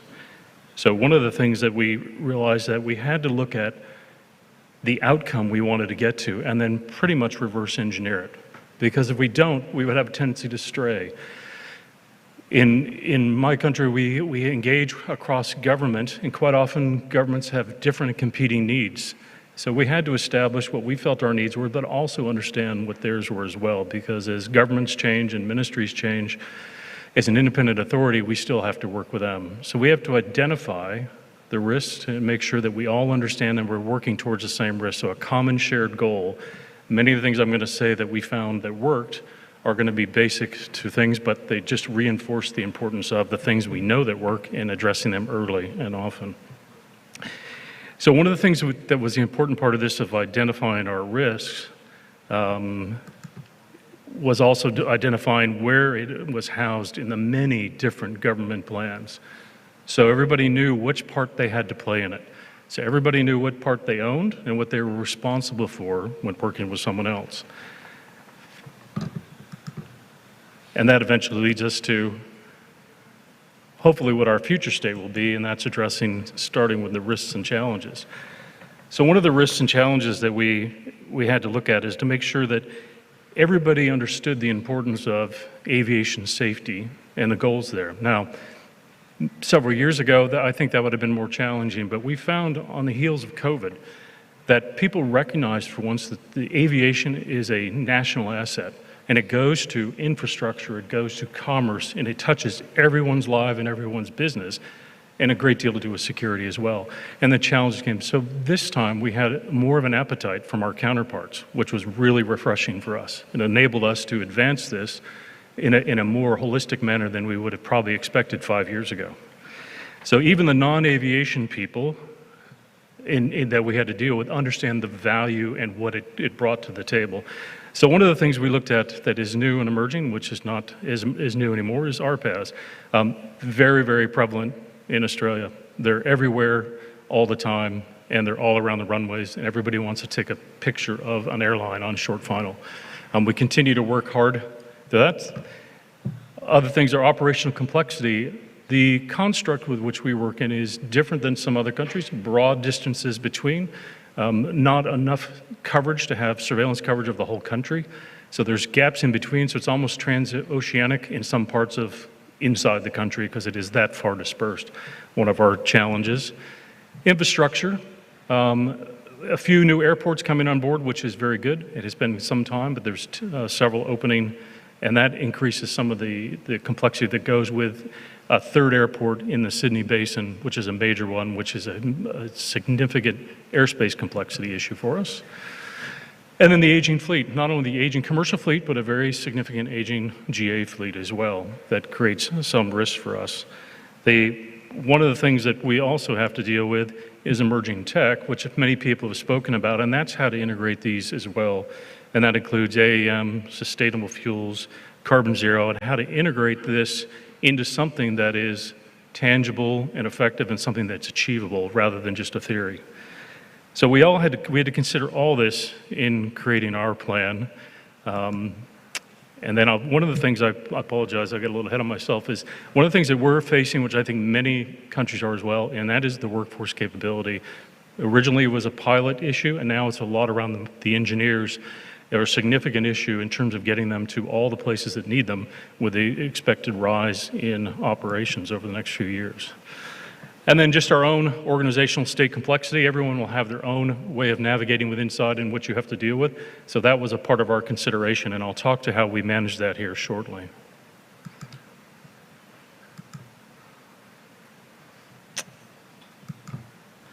All right, our safety goals, if I can get it to build. Where most of the ones we've spoken about today in the high-risk categories are in the initial, where it seeks to achieve a continuous reduction of the operational safety risks by our stakeholders.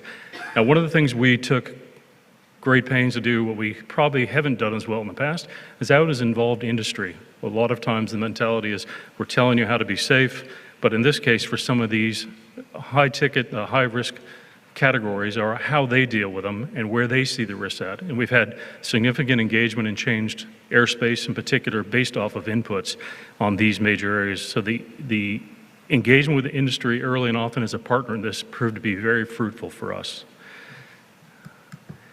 Our oversight, as you know, everybody has limited resources, so the ability to use your oversight and surveillance resources effectively to address these major topics has been very critical. And it goes to how do we ensure the continuing implementation of the CAAs, and so we have a management and a government structure appropriate to meet those. So that asks the question for us, are we right-sized? Do we have the right people for the future, not for what we had in the past? We don't need someone who understands vacuum tubes, I need someone who understands GPS. So it's a bit of a shift in some ways as we move on. Embedded in that is also our ability to understand the acceptable level of safety for your performance, for your country, and for your ambitions. Being able to articulate that, we found an unusual challenge, not within ourselves or within this group, but sometimes our external stakeholders, to make them understand what the difference between 10 to the -9 and 10 to the -6 is. and what that means to you day in and day out. So that's something, or what layered mitigation strategies mean and how those combine to make a solid safety program, not relying on one particular event. We also talked about reducing the likelihood of accidents, and that's through safety performance and establishing engagement with others for the most part. But the important thing is we need to partner with everyone here, as we all are a global asset where many other things are not. And we're always constantly moving in and out. So the key is for us to have a continued engagement to understand what your issues are, as well as to understand where we have commonality and where there are differences, so we can articulate that. The use of industry programs has been beneficial as well. Different degrees of uptake on those, because quite often they require a user to have more onus on themselves or more requirements on themselves than the regulations necessarily require. We think that's a very mature approach, and we encourage people to do that. And we try to give them benefit for that as we're working with them in the country. So we try to create a positive feedback loop for them to take on these additional aspects of it. And finally, for that, the infrastructure to support the operations. Infrastructure is, people commonly think of the physical aspects of it, but the infrastructure is also the people. And I think we all know that the people are what make it go, and having the right people, the right place at the right time are critical to advancing and continuing a sustainable safety program. Now, as I mentioned earlier, some of the people have already talked about some of these, so I won't go into great detail other than to show how we did a bit of a drill down. I'll build that a little faster. And this is where we drill down. I think one of the takeaways we have in our exposure was to try to understand how you take those very macro policy and thoughts and translate them into a strategy that somebody can then take in action and implement. Quite often it's that area in the middle that we found has been difficult to articulate more than we just want a very safe operation to what level of safety you want, and that allows people to manage it. So what we did is we tried to translate, and the other thing that we found very effective here, but also we use elsewhere, is if we can't link anything we do below the level of this diagram up through this chain, then we have to ask ourselves, why are we doing it? Is it actually producing the outcome? And we're, right now, as we had mentioned earlier from the earlier speakers, we're focused on those first 5, the ones that are really important. And of those 5, we've had all 5 of those in the past 2 years in Australia. So it is front of mind for us. So that goes to a little bit of how we build from there and how we approached it. Now, I will mention that what we did is we created some next layer down, the SEIs, and we had 20 of them that we felt. Now, like many organizations, we have a lot of pilot engineers and risk specialists, so they love their checklist. So what they did is they got together and they figured out what is it we need to do to break it down to start to make it have. So the next slide is a little busy. It's not meant to be a reading test, but to give you an idea of what we did internally to try to break down those major elements. You can see that each one has some associated actions. Now, not all those actions actually fell to our organization. So we had some intergovernmental work we had to do there. So this is a little bit of a drill down there where you can see we started to break it down into more actionable and more policy driven, where you can take that policy and turn it into a strategy and figure out what might we do. So it falls into, we have a lot of options, but we know we can source it directly back to this. So again, the clarity of direction and clarity of where we're going was the key to success for us. Now I have a couple slides here just to show a status of where we think we are right now. One of the things we found that was good was tracking. I know that sounds very common, but the ability to be able to make sure that we track it back. But probably the things that we found with our delayed actions, which I'll show you over the next few slides, is that we found that we were probably a little ambitious in our expectation and enthusiasm. We were enthusiastic, but not everybody else had another job perhaps to do. So we found it, we had to work a little more collaboratively. And again, I'm not going to go into detail on these, but basically most of these have been delayed, but we're hoping to have them done this year, or they'll roll into the next NASP for us. So again, a little optimistic on our due dates, but that's good enthusiasm. I'd rather have to pull people back than have to get them started to do the work. One of the things I want to mention on this one, only because in the round, is that is an increased emphasis on drones in this area for mid-air collision avoidance. There's a great deal of them, and the ubiquity of where they're used, anybody can open up the boot of their car and pull one out. It is more of an emerging issue for us because of the density of the population near the airports, the capital city airports we have. So we've decided, much like most of you will be, education is the predominant way to go. This is for a group that may have never done anything with aviation before. So they speak and learn, and much to our earlier speaker about how the digital natives learn, we've approached them in a very different way. So we actually contracted some studies to figure out how they learn and how they like to get information. We found that ARPAS people like to get it through their phone. Pilots like to get it visually, and engineers liked it in writing. I mean, nothing profound there, but it reinforced our best way of delivering to them. So we have done extensive campaigns that are repeated education programs to try to bring them into the fold and understand the impact they have on the rest of aviation, not just the local within 30 meters of themselves. So again, a few that are delayed. In the interest of time, I'll keep moving, but these are available. These are, again, our self-assessment of where we're going in our first phase. But what I would like to do is talk about a quick summary. We had 70, like I spoke about. We have them, most of them are connected to be done earlier. COVID slowed us down a little bit, but we are catching back up. SEIs have proved very beneficial to that. And then initially we had difficulty in the combined way that we were all going to speak about them and show what success looked like. Again, knowing what the finish line looks like is equally as important as how you start for us. The challenge we find here is that we've done very well. We're nearly caught up. How do we keep it going? That is going to be very difficult. How do we sustain the enthusiasm, not just with us, because most of us understand and value this. It's the other counterparts who maybe don't see the day-to-day impact or benefit from this. So that's a quick look at how we've looked overall for our translation of this talk about, but what I really want to spend the last couple minutes on is discussing based some of the lessons learned that we're happy to talk about on any occasion that worked or didn't work for us and may or may not, depending on your size and complexity. And one is that aviation strategy or safety strategies sometimes are hard to articulate across government.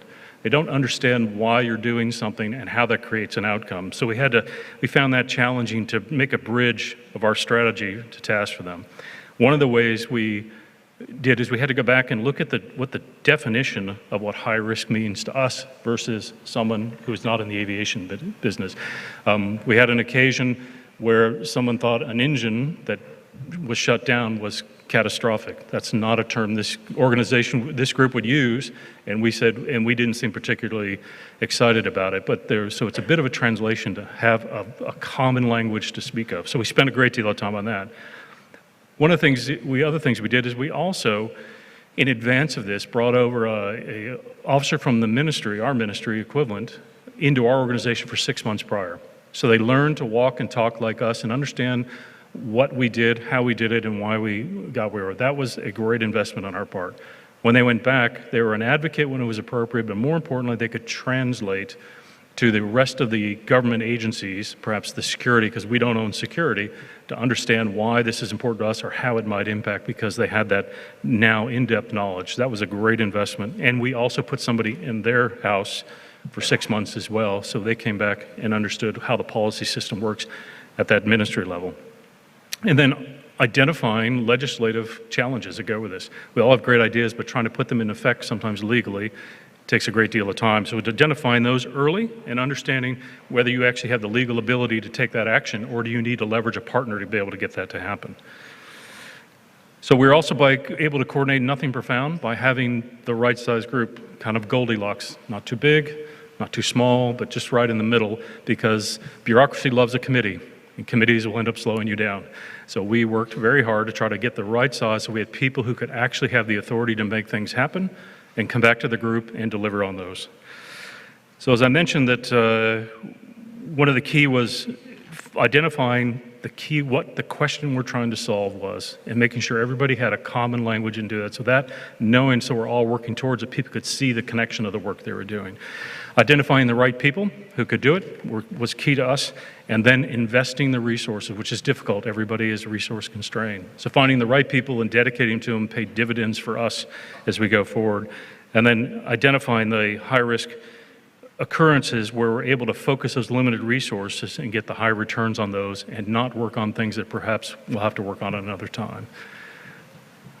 So with that, I'll finish by saying that we found that clarity of language, some transparency, and communicate early and often, but with objectives, has been proven very successful for us at getting this jump started. It'll be a continued work in progress. We'll have to let you know next time how we're continue to go. And with that, I'll also note that there's a link there for anybody who wants to have a look at that. And then also in Bangkok in August, the real true geniuses behind all this will be there if you want to have some in-depth time, or you can reach out to us, and I'm happy to put you in touch. And with that, thank you for your time.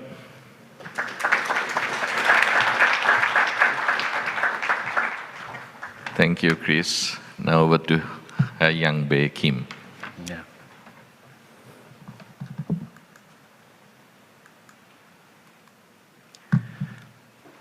Okay, good afternoon. I am Kim Hyung-bae. Yes, right. I'm Deputy Director of Aviation Safety Policy and Licensing Division, MOLIT, Korea. I am very honored to be here as a presenter today, the last session and last presentation. Yeah. I prepared this presentation focused on SDCPS implementation in Korea. I would like to share the experience in what we have done so far and what we are planning to do in the future for enhancing the SSP very briefly. Okay, let's start. I don't want to exceed any time anymore. Yeah. Okay. Okay, I borrowed this diagram from the NASA. When I attended the safety intelligence workshop in last March in Bangkok, it is very useful to express the paradigm of safety management. Yeah. The paradigm of aviation safety management has been changed from the post-active method to proactive one. And also we are planning to change it to predictive safety. And as a post-active method, the hazards were identified from the limited case of event, accident or incident. So under that circumstances, the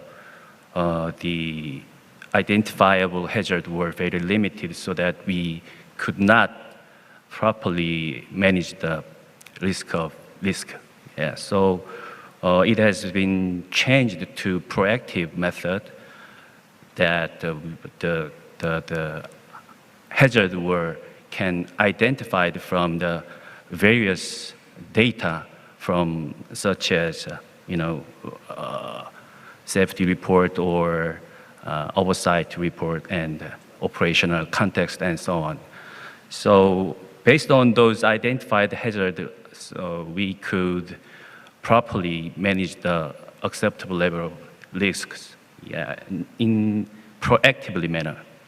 And furthermore, to address the predictive safety, the ICAO has reviewed to introduce the concept of, safety intelligence on a draft Annex 19 revision, as I know. The thing that I want to tell you on this first slide is that the main key element to meet all of these changing paradigm is up to data, I think. I believe you all agree with that. What about Korea? corresponding to changing paradigm, Korea has been going on step on this. We established the SSP on 2008, then we have introduced the KSDCPS with adopting the related regulations. And we have been preparing to implement a safety intelligence, as I mentioned in the previous slide. And how we are preparing predictive safety, we have been proceeding the R&D project to develop the predictive safety system by utilizing big data. The objective of the R&D is to develop the algorithm and the system that is identifying and analyzing the precursors and is supporting the risk mitigation in advance. The remarkable difference from current system is to identify the hazard or precursors by utilizing the in-time data from the normal operation, not only the occurred event. This is the main concept of the R&D project. First, to make a list of precursors by analyzing the recent tendency and potential hazard, and so on. After collecting and cleaning the data, we detect the precursors from the analyzed data. Then we are able to analyze it, and we use it for supporting the decision-making about the safety management.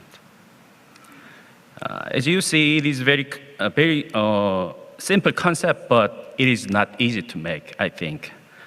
The main key of this concept is to detect precursors in time so that we are able to mitigate the risk in advance. Next, about implementation of Korea SDCPS, what we have done. We had built a legislation basis for SDCPS implementation in 2020. According to Annex 19 and Safety Management Manual, we revised the Aviation Safety Law and SSP to introduce SDCPS. Then we established the provisions related with collection and processing the data. More detail would be come up with the following slides. About specialized organization for handling data, we had decided to establish the special agency to support the systemic and efficient implementation of SDCPS. We had developed existing organization that was performing limited data analysis at that time to the full charging of organization for handling data. We had made legal basis to commit the job to them, and we also have built up the related budget and the human resources. We finally have started to this center since 2021, so-called Korea Aviation Safety Data Analysis Center. The center is performing the duties, collecting, cleaning, analyzing data, and also sharing the information that is made from the analyzed data. And they also cooperated with the data owners like airliners, airport operators, and any other bodies within the government side to collect and process the data stably and smoothly. There are 12 specialists working on it, and this is just beginning stages for them. So we believe they are getting more mature as time goes by. Yeah. About safety data we collected. We have stated the definition of 12 types of aviation safety data on aviation safety law to collect it stably. We have been expanding the number of types of collected data from the 5 to 12, divided in 4 phases from 2021 to 2024. For phase 1, 2021, we started to collect 5 types of data, such as safety reports and defects of aircraft and investigation report and oversight report and statistics. For phase 2, last year we have expanded 3 more types, which are from the airport operators and any other states and any international organization for safety, and related with dangerous goods and wildlife. And we have 4 more types of data for phase 3 and phase 4, related with weathers and industry, and last 2 is from the LADA and recorded flight data belonging to airliners.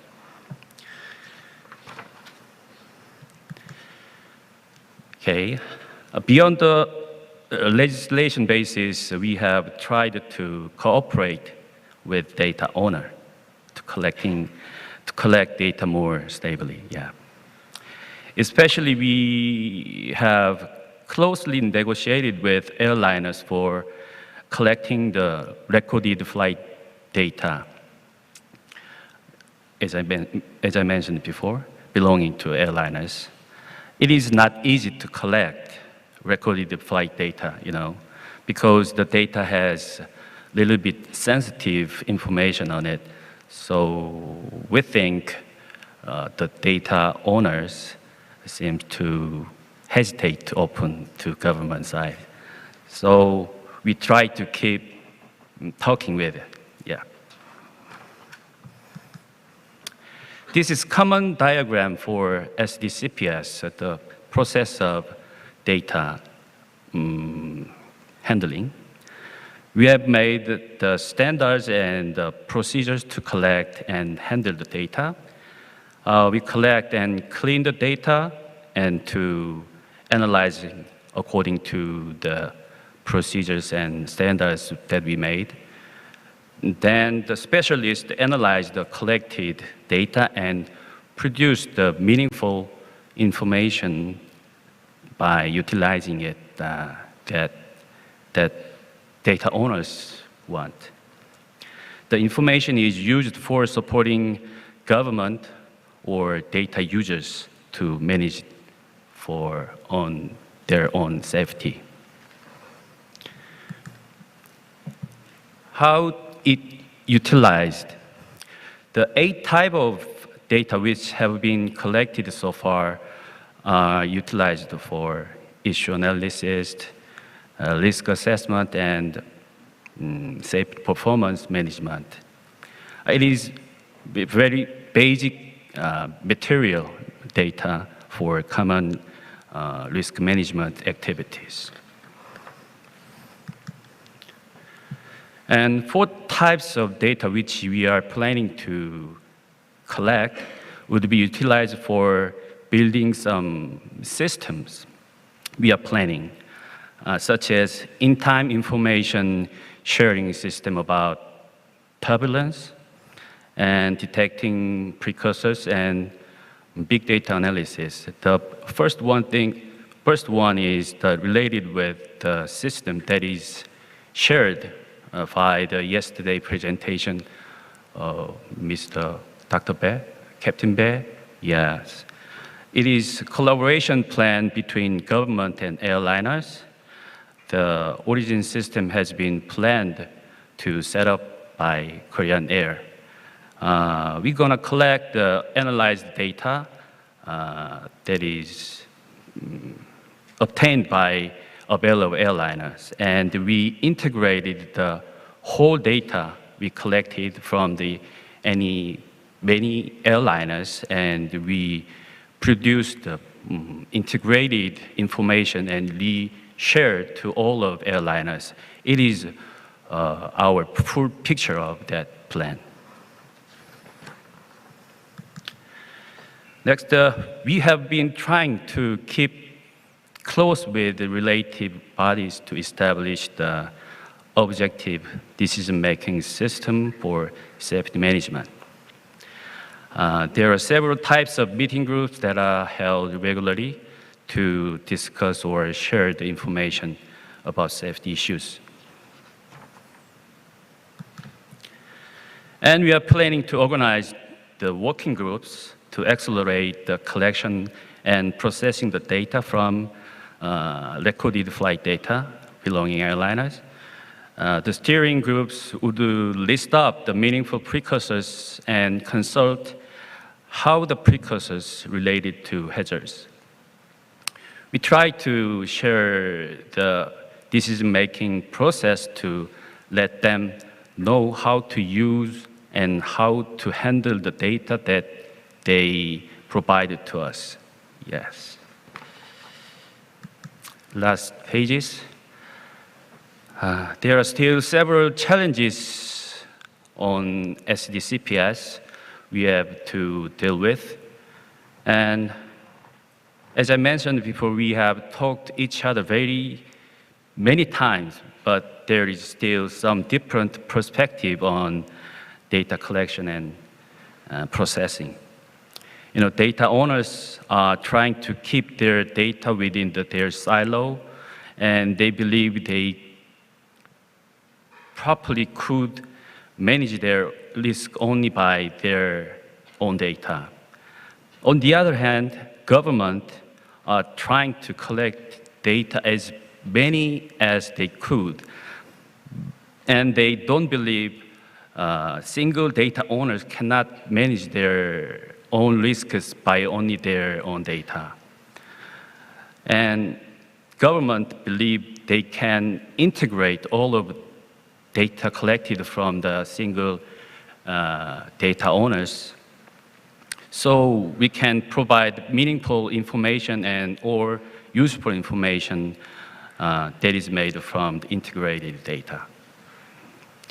So we keep talking with them closely and continuously.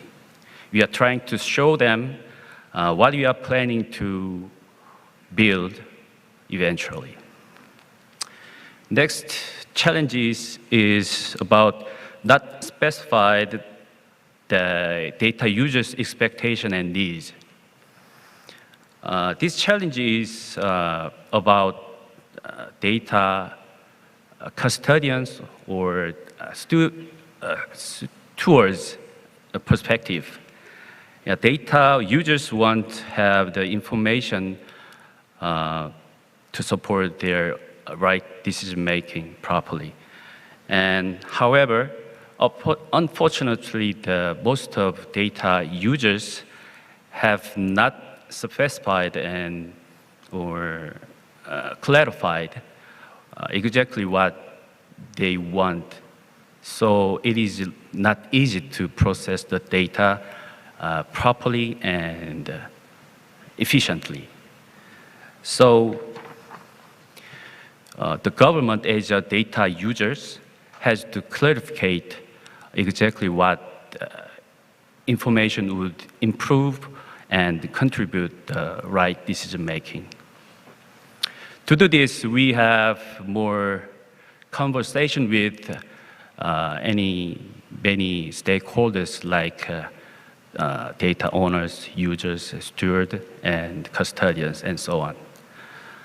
We try to develop some feasible and a simple roadmap based on the needs related data. Last one is about technical issues on SDCPS. 5V is volume and variety, value, veracity, and velocity. These are common technical issues on SDCPS, not only Korea, as I believe. That's okay. You know, are we capable of carrying out much like massive data?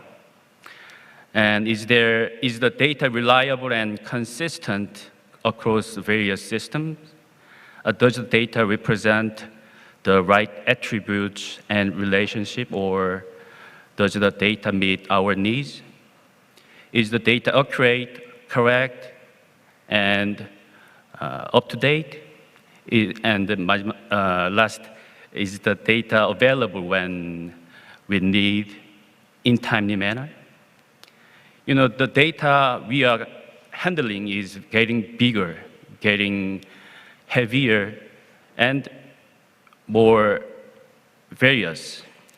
It is needed to invest more resources, include human resources and financial resources to manage the data properly. But you know, every resources are always limited. So economically speaking, government has to determine how many data to be collected and how long period to be stored. It is very economically speaking, I said. And another issue is the 3 V's, value, veracity, and velocity, about assurance of quality. We need to have enough automation system and well-trained expert to assure the quality of data. It is also needed another resources. So the government has to select what level of accuracy and precision is required, and not too low, also not too high, to support the right decision making most of the time. Okay. Oh, sorry. That's all I prepared today. Sorry, exceed already 5 minutes. Sorry for now. Thank you. Thank you. Thank you, Kim.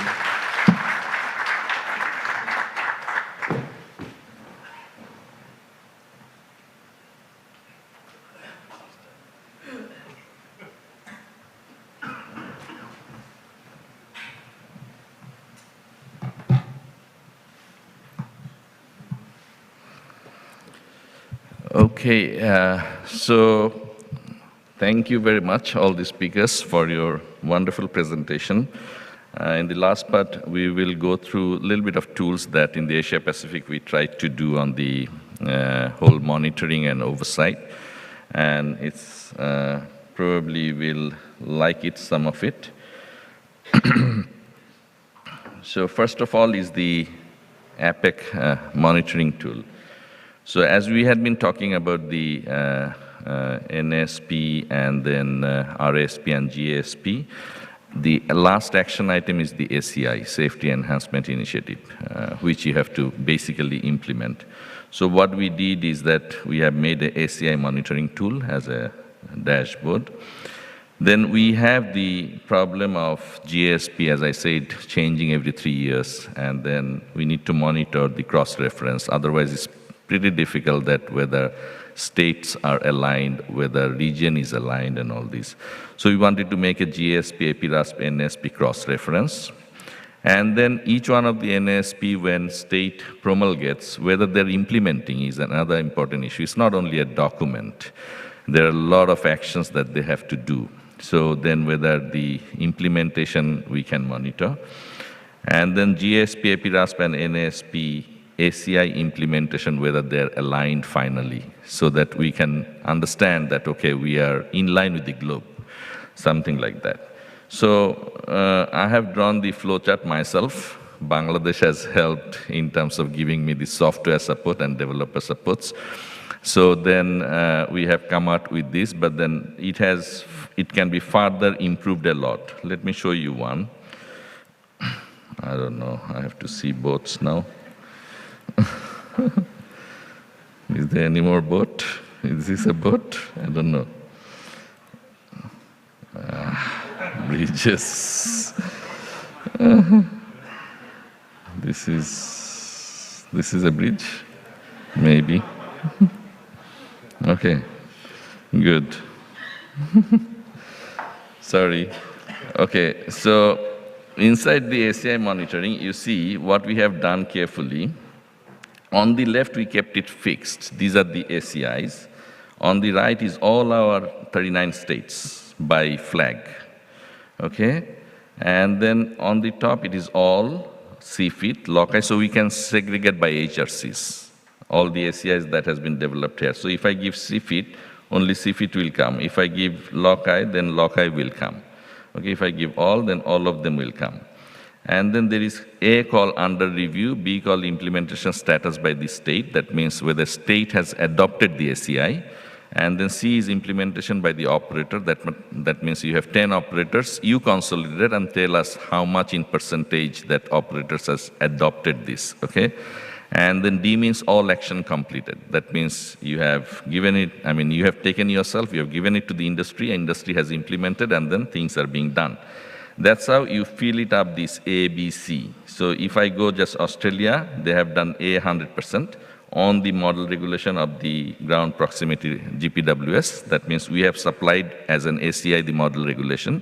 The state has implemented by themselves, which was under review. B is they have adopted a regulation, which is 25%. That means they're under process. C is by the operator. That is also 25%. That means operators are also in the conversation.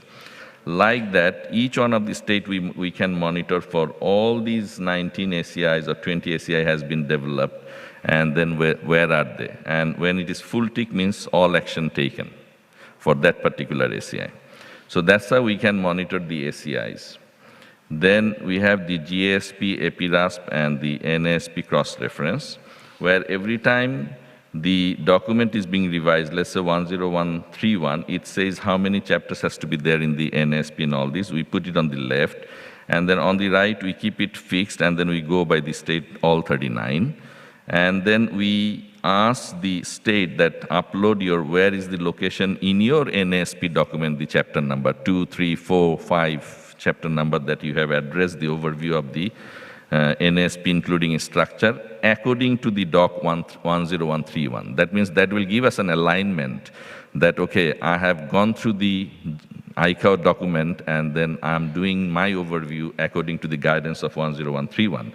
And then you say that, okay, in this chapter on the overview structure or the commitment, how much you have implemented in the NASP. Okay, so that's how you have to upload from the state side. Okay, next was the NASP implementation monitoring tool. That means now then your NASP has been promulgated and is formalized. So you upload your all state 39, upload your NASP, and then you say you have started the implementation of it, because some of you still on the verge of producing the document, so we do not know. So we have to know from the region, and then you say overall how much is your percentage of implementation. So that's how we will know that where are you in terms of the NASP implementation. Okay, and last but not the least is the mapping, which I said that, okay, how do we understand that whether you are in line or not? So that will go from the regional perspective, because this document, the RASP, sits in between as an operational document, connecting the strategic document, which is the GSP, and then the tactical document, which is the NASP. So we gave the regional HRC on the left, and then we gave a reference of the GSP ACI, which needs to be a little bit updated now. And then APRASP ACI we have written here. So what you do, in line with this, what ACI you have developed, you put it here. Let's say one has been developed here. So as we don't have space, so we gave it like expansion. And then you can say that, okay, according to the template, I have made my NASP in this fashion, and then this is being implemented 75%. Okay, that's for, let's say, Bangladesh. So that's how the mapping part of it is done. All right. So next, quickly, we will switch to the another software. Okay. Now here, I mean, what is ICAO really in terms of effective implementation and use of CMA? It's fairly easy. 8 critical element, 8 area, okay? Leg, org, pale, ops, air, AIG, ANS, AGA. And then 8 of them, the critical elements. So 8 into 8, 64 interfaces, if you know, it's fairly easy. It's not tough. But in between sits a lot of things. 12,000 SARPs, 12,000 standards.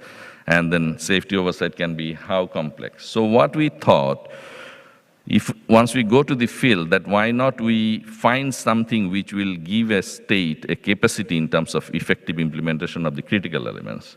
So we went from, in our thoughts, from critical element 1 to 8. You see, on the left is all of them. So 1, 2, and 5, primary aviation legislation, specific operating regulation, and the guidance material is nothing but document. So we kept 1 to 5 together.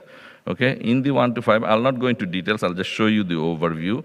So if you go any one of them, so you need to keep all those documents secured somewhere. So all documents and checklists, you can keep it together. And then you can also explore, and then you can view, you can work out together in your rulemaking process any document you want to.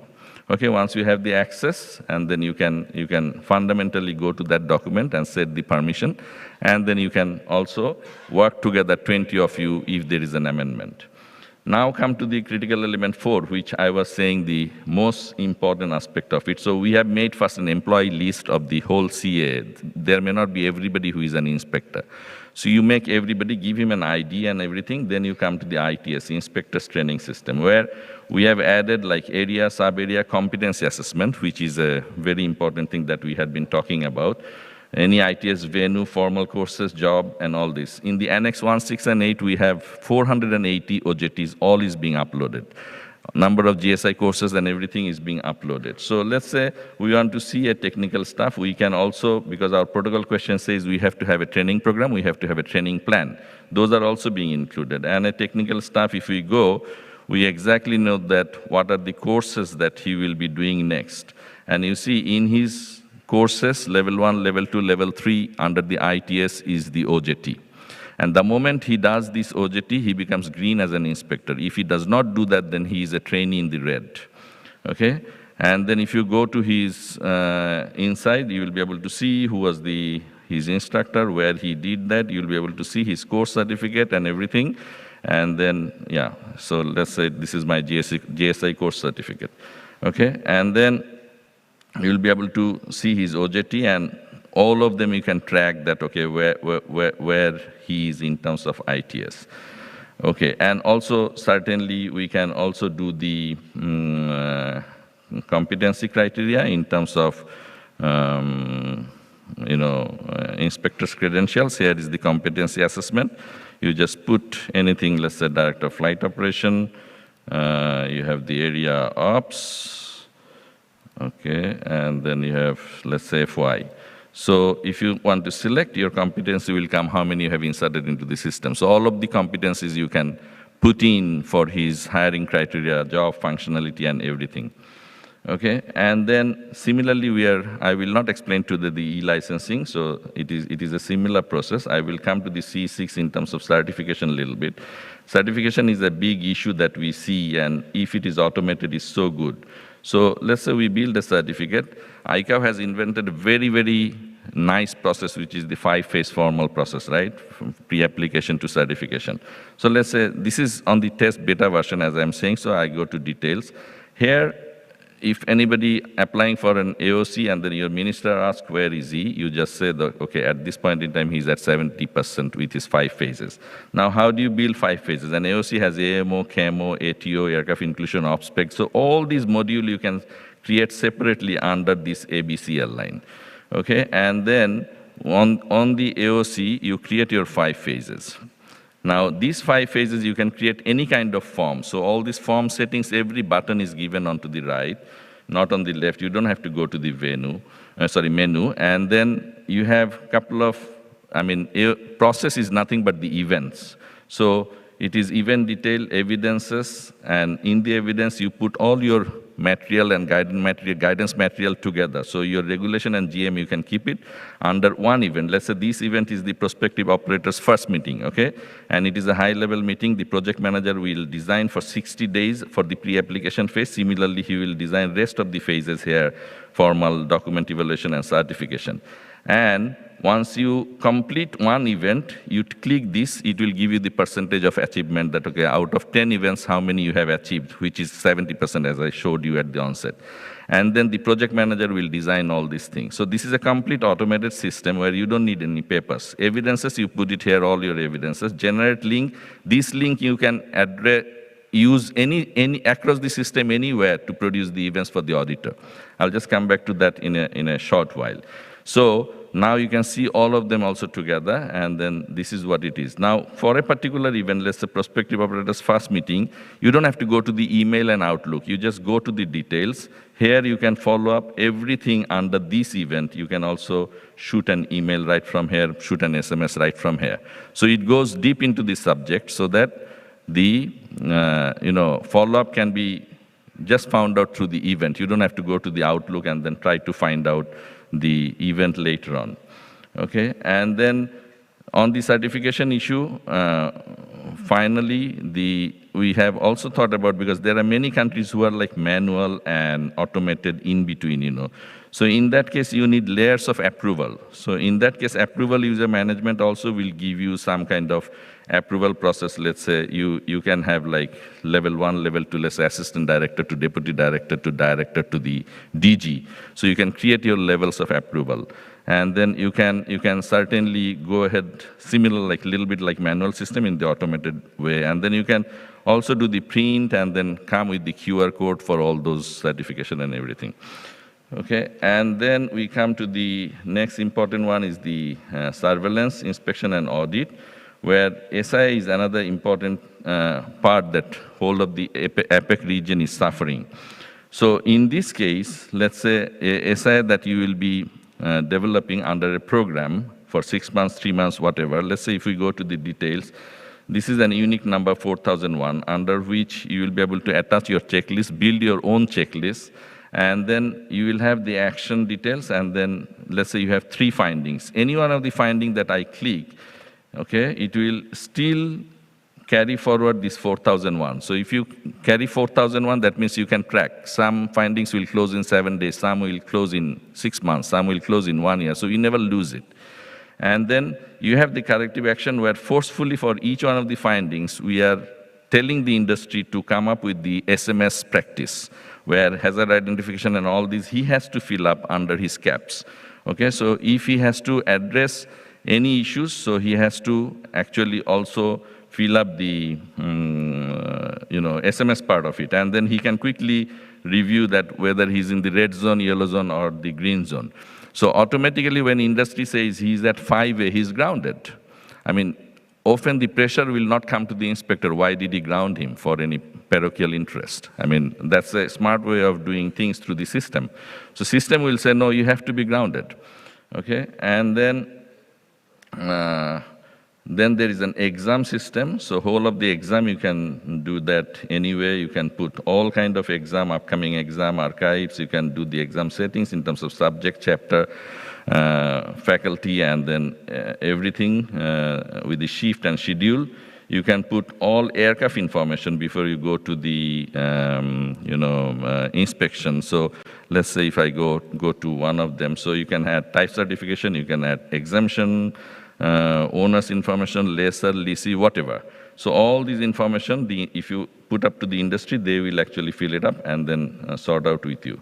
Now coming to the last 2 modules in next 2 minutes is the CCE for. This is another important issue that in the compliance checklist and CCE for, we only, we are so scared to use the OLF because NCMCs don't share password. Nobody wants to, break the ICAO tools, and then they're scared of using it, kind of.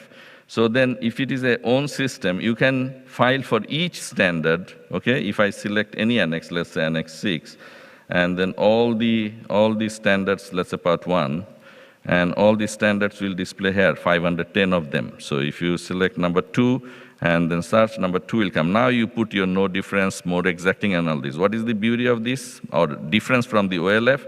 It has an adopted date, effective date, and applicable date, which always you elapse when there is an amendment. So this will give you reminder in the notification of this system here. Okay, so automatically you will get a reminder that your date has been over, so amendment has to be done within the time. So you will be reminded.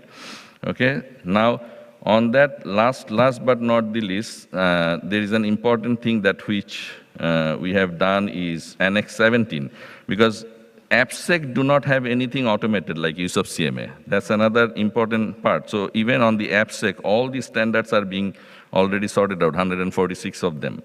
Okay. Now coming to the protocol question, state letter and amendment is also, you can go ahead with the amendment at any point in time.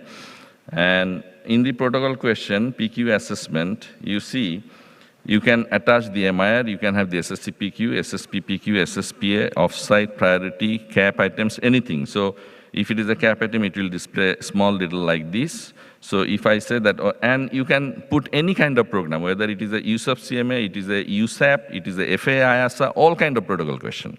So it is not limited to one kind of protocol question. And IOSA, anything which has a question. So you can use the program. Let's say on the use of CMA, if we say audit area ops, and then search, so 4001 will come. And 4001 says that, okay, where is the operating regulation? So you just link here, and then you show the auditor evidence. It will just go directly to the C125 in the evidence column. So automatically you can see the PQ assessment. And then if you want to go, let's say in the certification, let me put like 100. Okay, so 93. Let's say this is the formal application process. So if you link in this question, and then directly it will take you to the certification that I have shown in the ABCL line.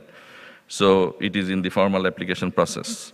So thereby showing the evidence from the protocol question directly is so easy. Okay, and then you will have all kind of notification. You can make your own website by yourself, how you want to design, and it has all the user permission and access control and everything. So on these eight critical elements was the fundamental, that oversight that we had been saying, that C1 to 5 and then 6, 7, 8 in terms of implementation, use of CMA, and everything has one kind of understanding from the global perspective, but from the state perspective, integrated. It seems that there is something is missing, because I'm buying a licensing from somebody, I'm buying certification from somebody, I'm doing surveillance from somebody, and we cannot integrate data. And it becomes so difficult to call data from one another. But then if it is at least 1 to 8 critical element, all data is in one platform, you can just call the data at any point in time from anywhere. You can make any kind of graph. Okay, so let's say one of them, just if I show in an SIA, let's say report.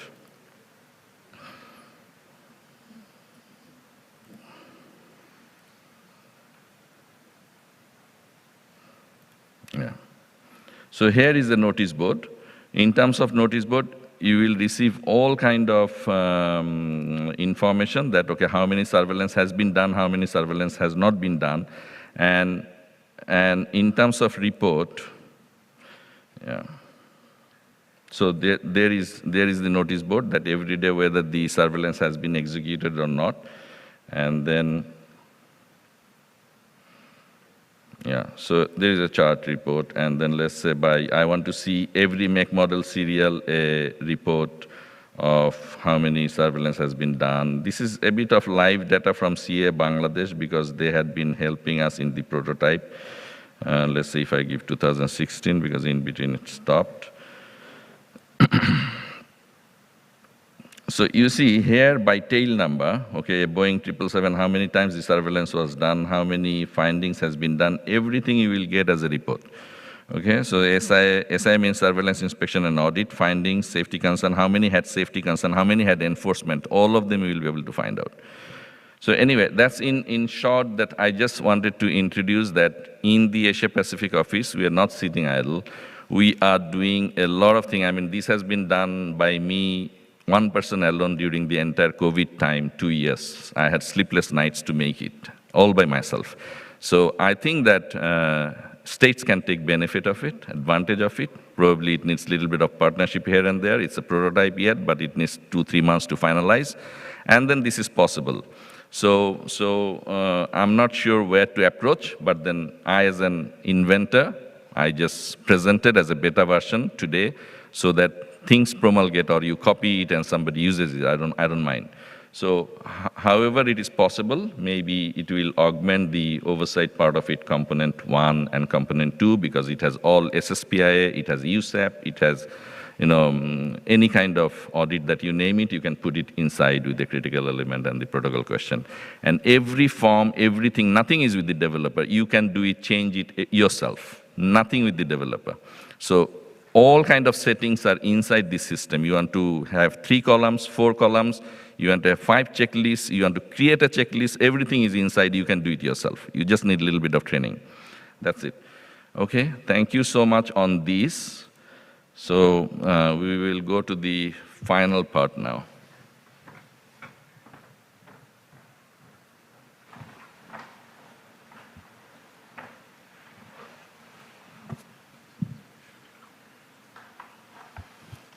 For the organizers, is that I have to close the session? Okay. It seems there is nobody else.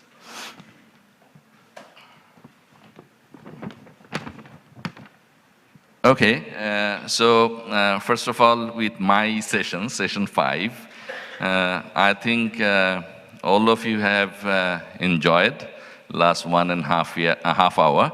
And we had been trying to talk something which is specific to the Asia-Pacific region, to some extent may impact or take a reference for the world at large.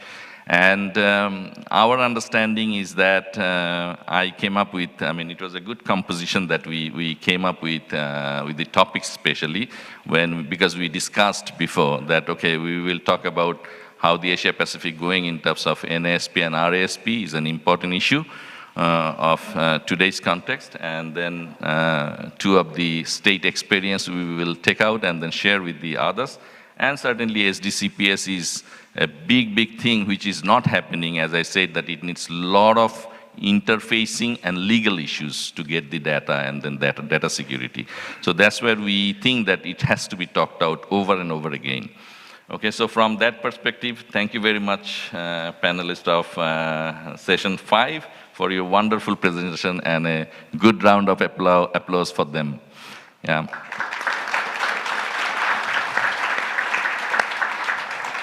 And regarding the morning session, as it was said that they will be closed by me, we know that first, Laura has gone already, CBTA, PANS training, and IPACs that I would like to remind that she has reiterated.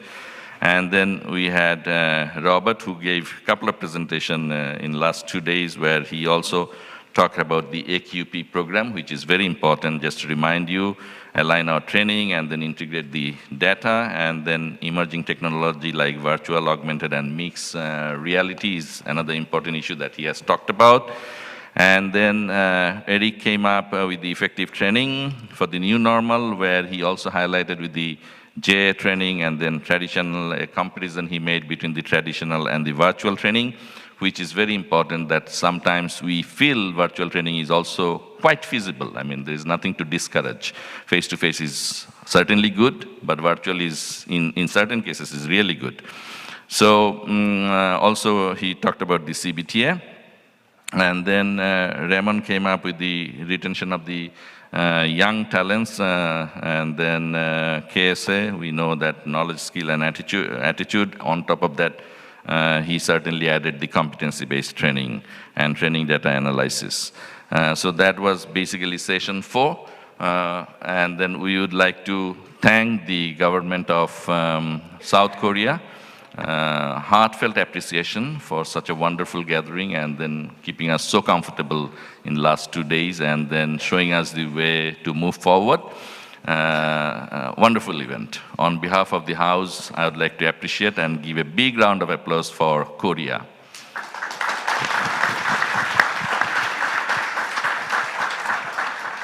Thank you so much. Fly safe. Well, thank you very much. With that, I'm going to ask all the panelists and the moderator to go back to their seats as we're going to carry on with the closing ceremony right away. Thank you very much.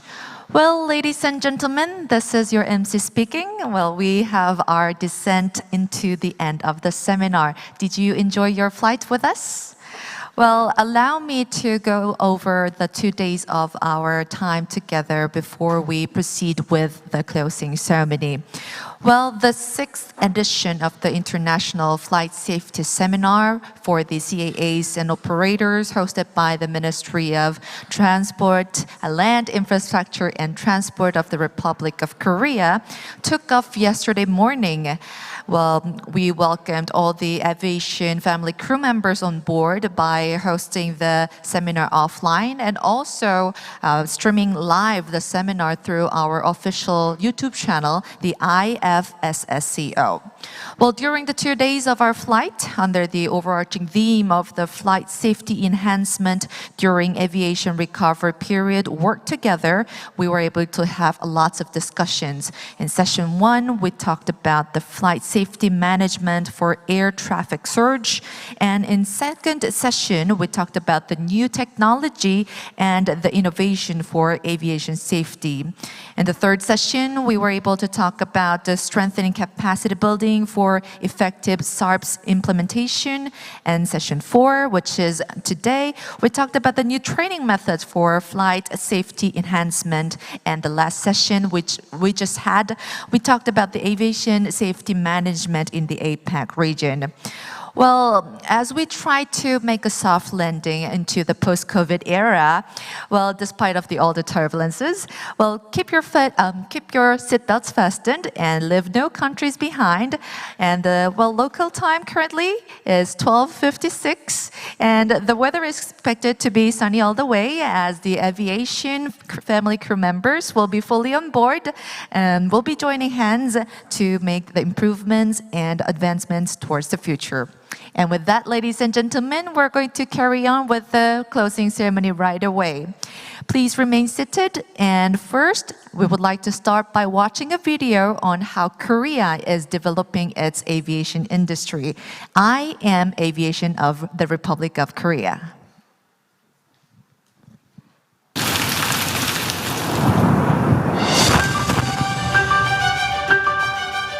I am the Republic of Korea. Bridging international cities together, connecting dreams beyond the skies. A part of you as well. I am the Aviation of the Republic of Korea.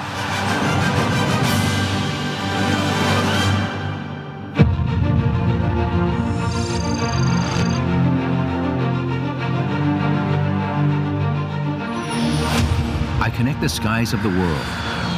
With up to 204 routes weaving cities all over the world, we are close to you more than ever. With Incheon International Airport, a gateway to the world, I have 15 airports and 12 national airlines, as well as carry over 16.5 billion RTK in passengers and freight annually. I'm taking full responsibility as the world's top 5 air transport country, always striving to intertwine the world's skies.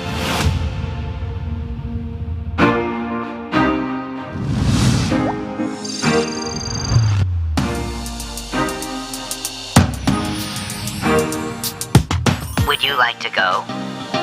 I connect people's dreams together.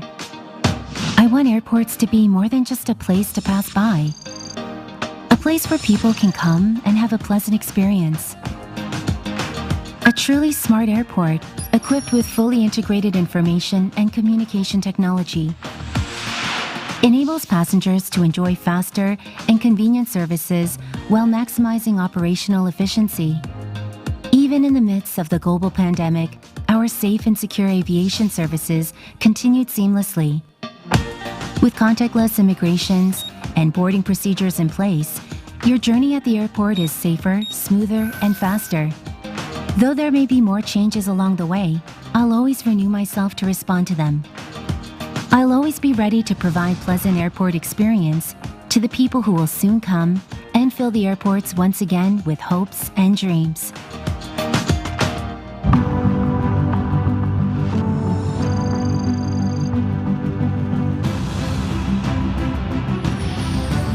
I connect technology with safety and security, from aircraft production to operation, maintenance and repair.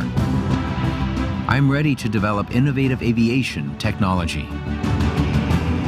With urban air mobility, I'm expanding the horizon of air transport. Smiths and SOMS, aviation safety IT systems, allow us to implement systematic safety management anytime, anywhere.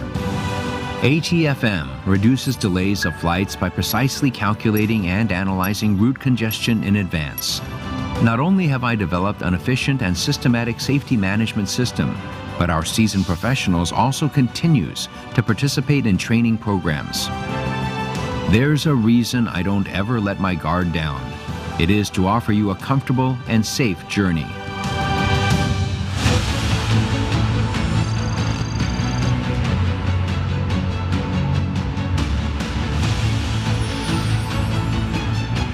I share my experiences with other countries around the world. The first flight of Korea was in hope of reclaiming the nation once lost. A century has passed, and I have achieved remarkable growth.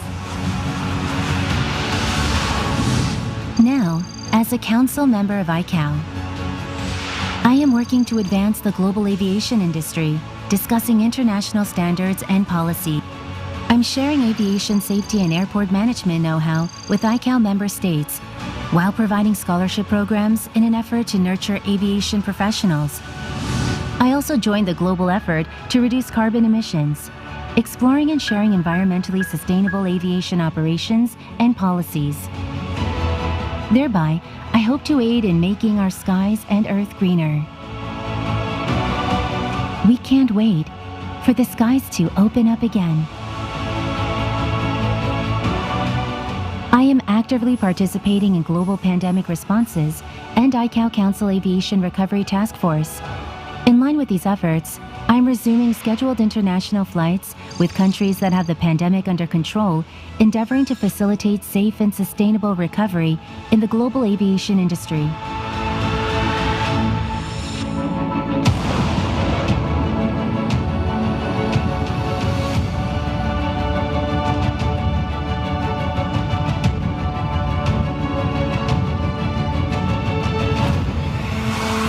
"70 years ago, I took the first step to join the international civil community with ICAO.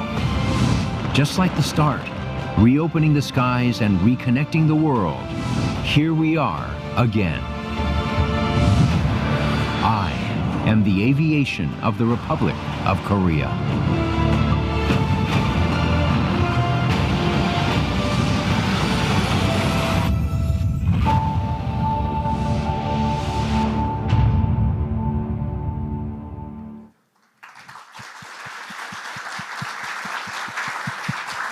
Yes, that was a little something we have prepared in order to celebrate our 70 years together with ICAO. While watching the video, I think I'm confident more than ever that our flight experience, our flight safety will be enhanced continuing forward.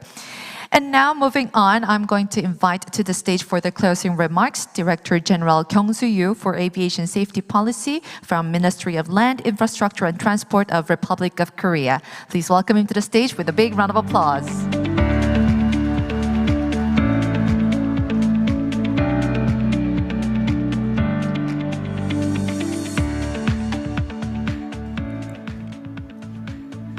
Dear friends and ladies and gentlemen, it's a really honor to be here to close the seminar. I just got promoted 6 days ago as a Director General, brand new one. So before I begin, I'd like to tell you the one story that this place you are standing on here is a historical site where the first aerodrome was located 100 years ago in Korea. And also the first Korean manned flight took place in here. So which means it's a starting point of aviation in Korea. I think it's been a wonderful today's seminar. So I want to start by thanking, first of all, Mr. Frederick Keller, President of ANC, and the Director AMB, Steve Creamer of ICAO, and the moderators and speakers for their time for very candid speaking and forward-looking and insightful sharing. I think it's given us a lot of food for thought, which is a very good way to start building a strategy and solutions. Further thanks goes to our organizers and supporters, and excellent MC for making this event possible. And also, last but not least, the interpreters. So please join me in giving them a big round of applause.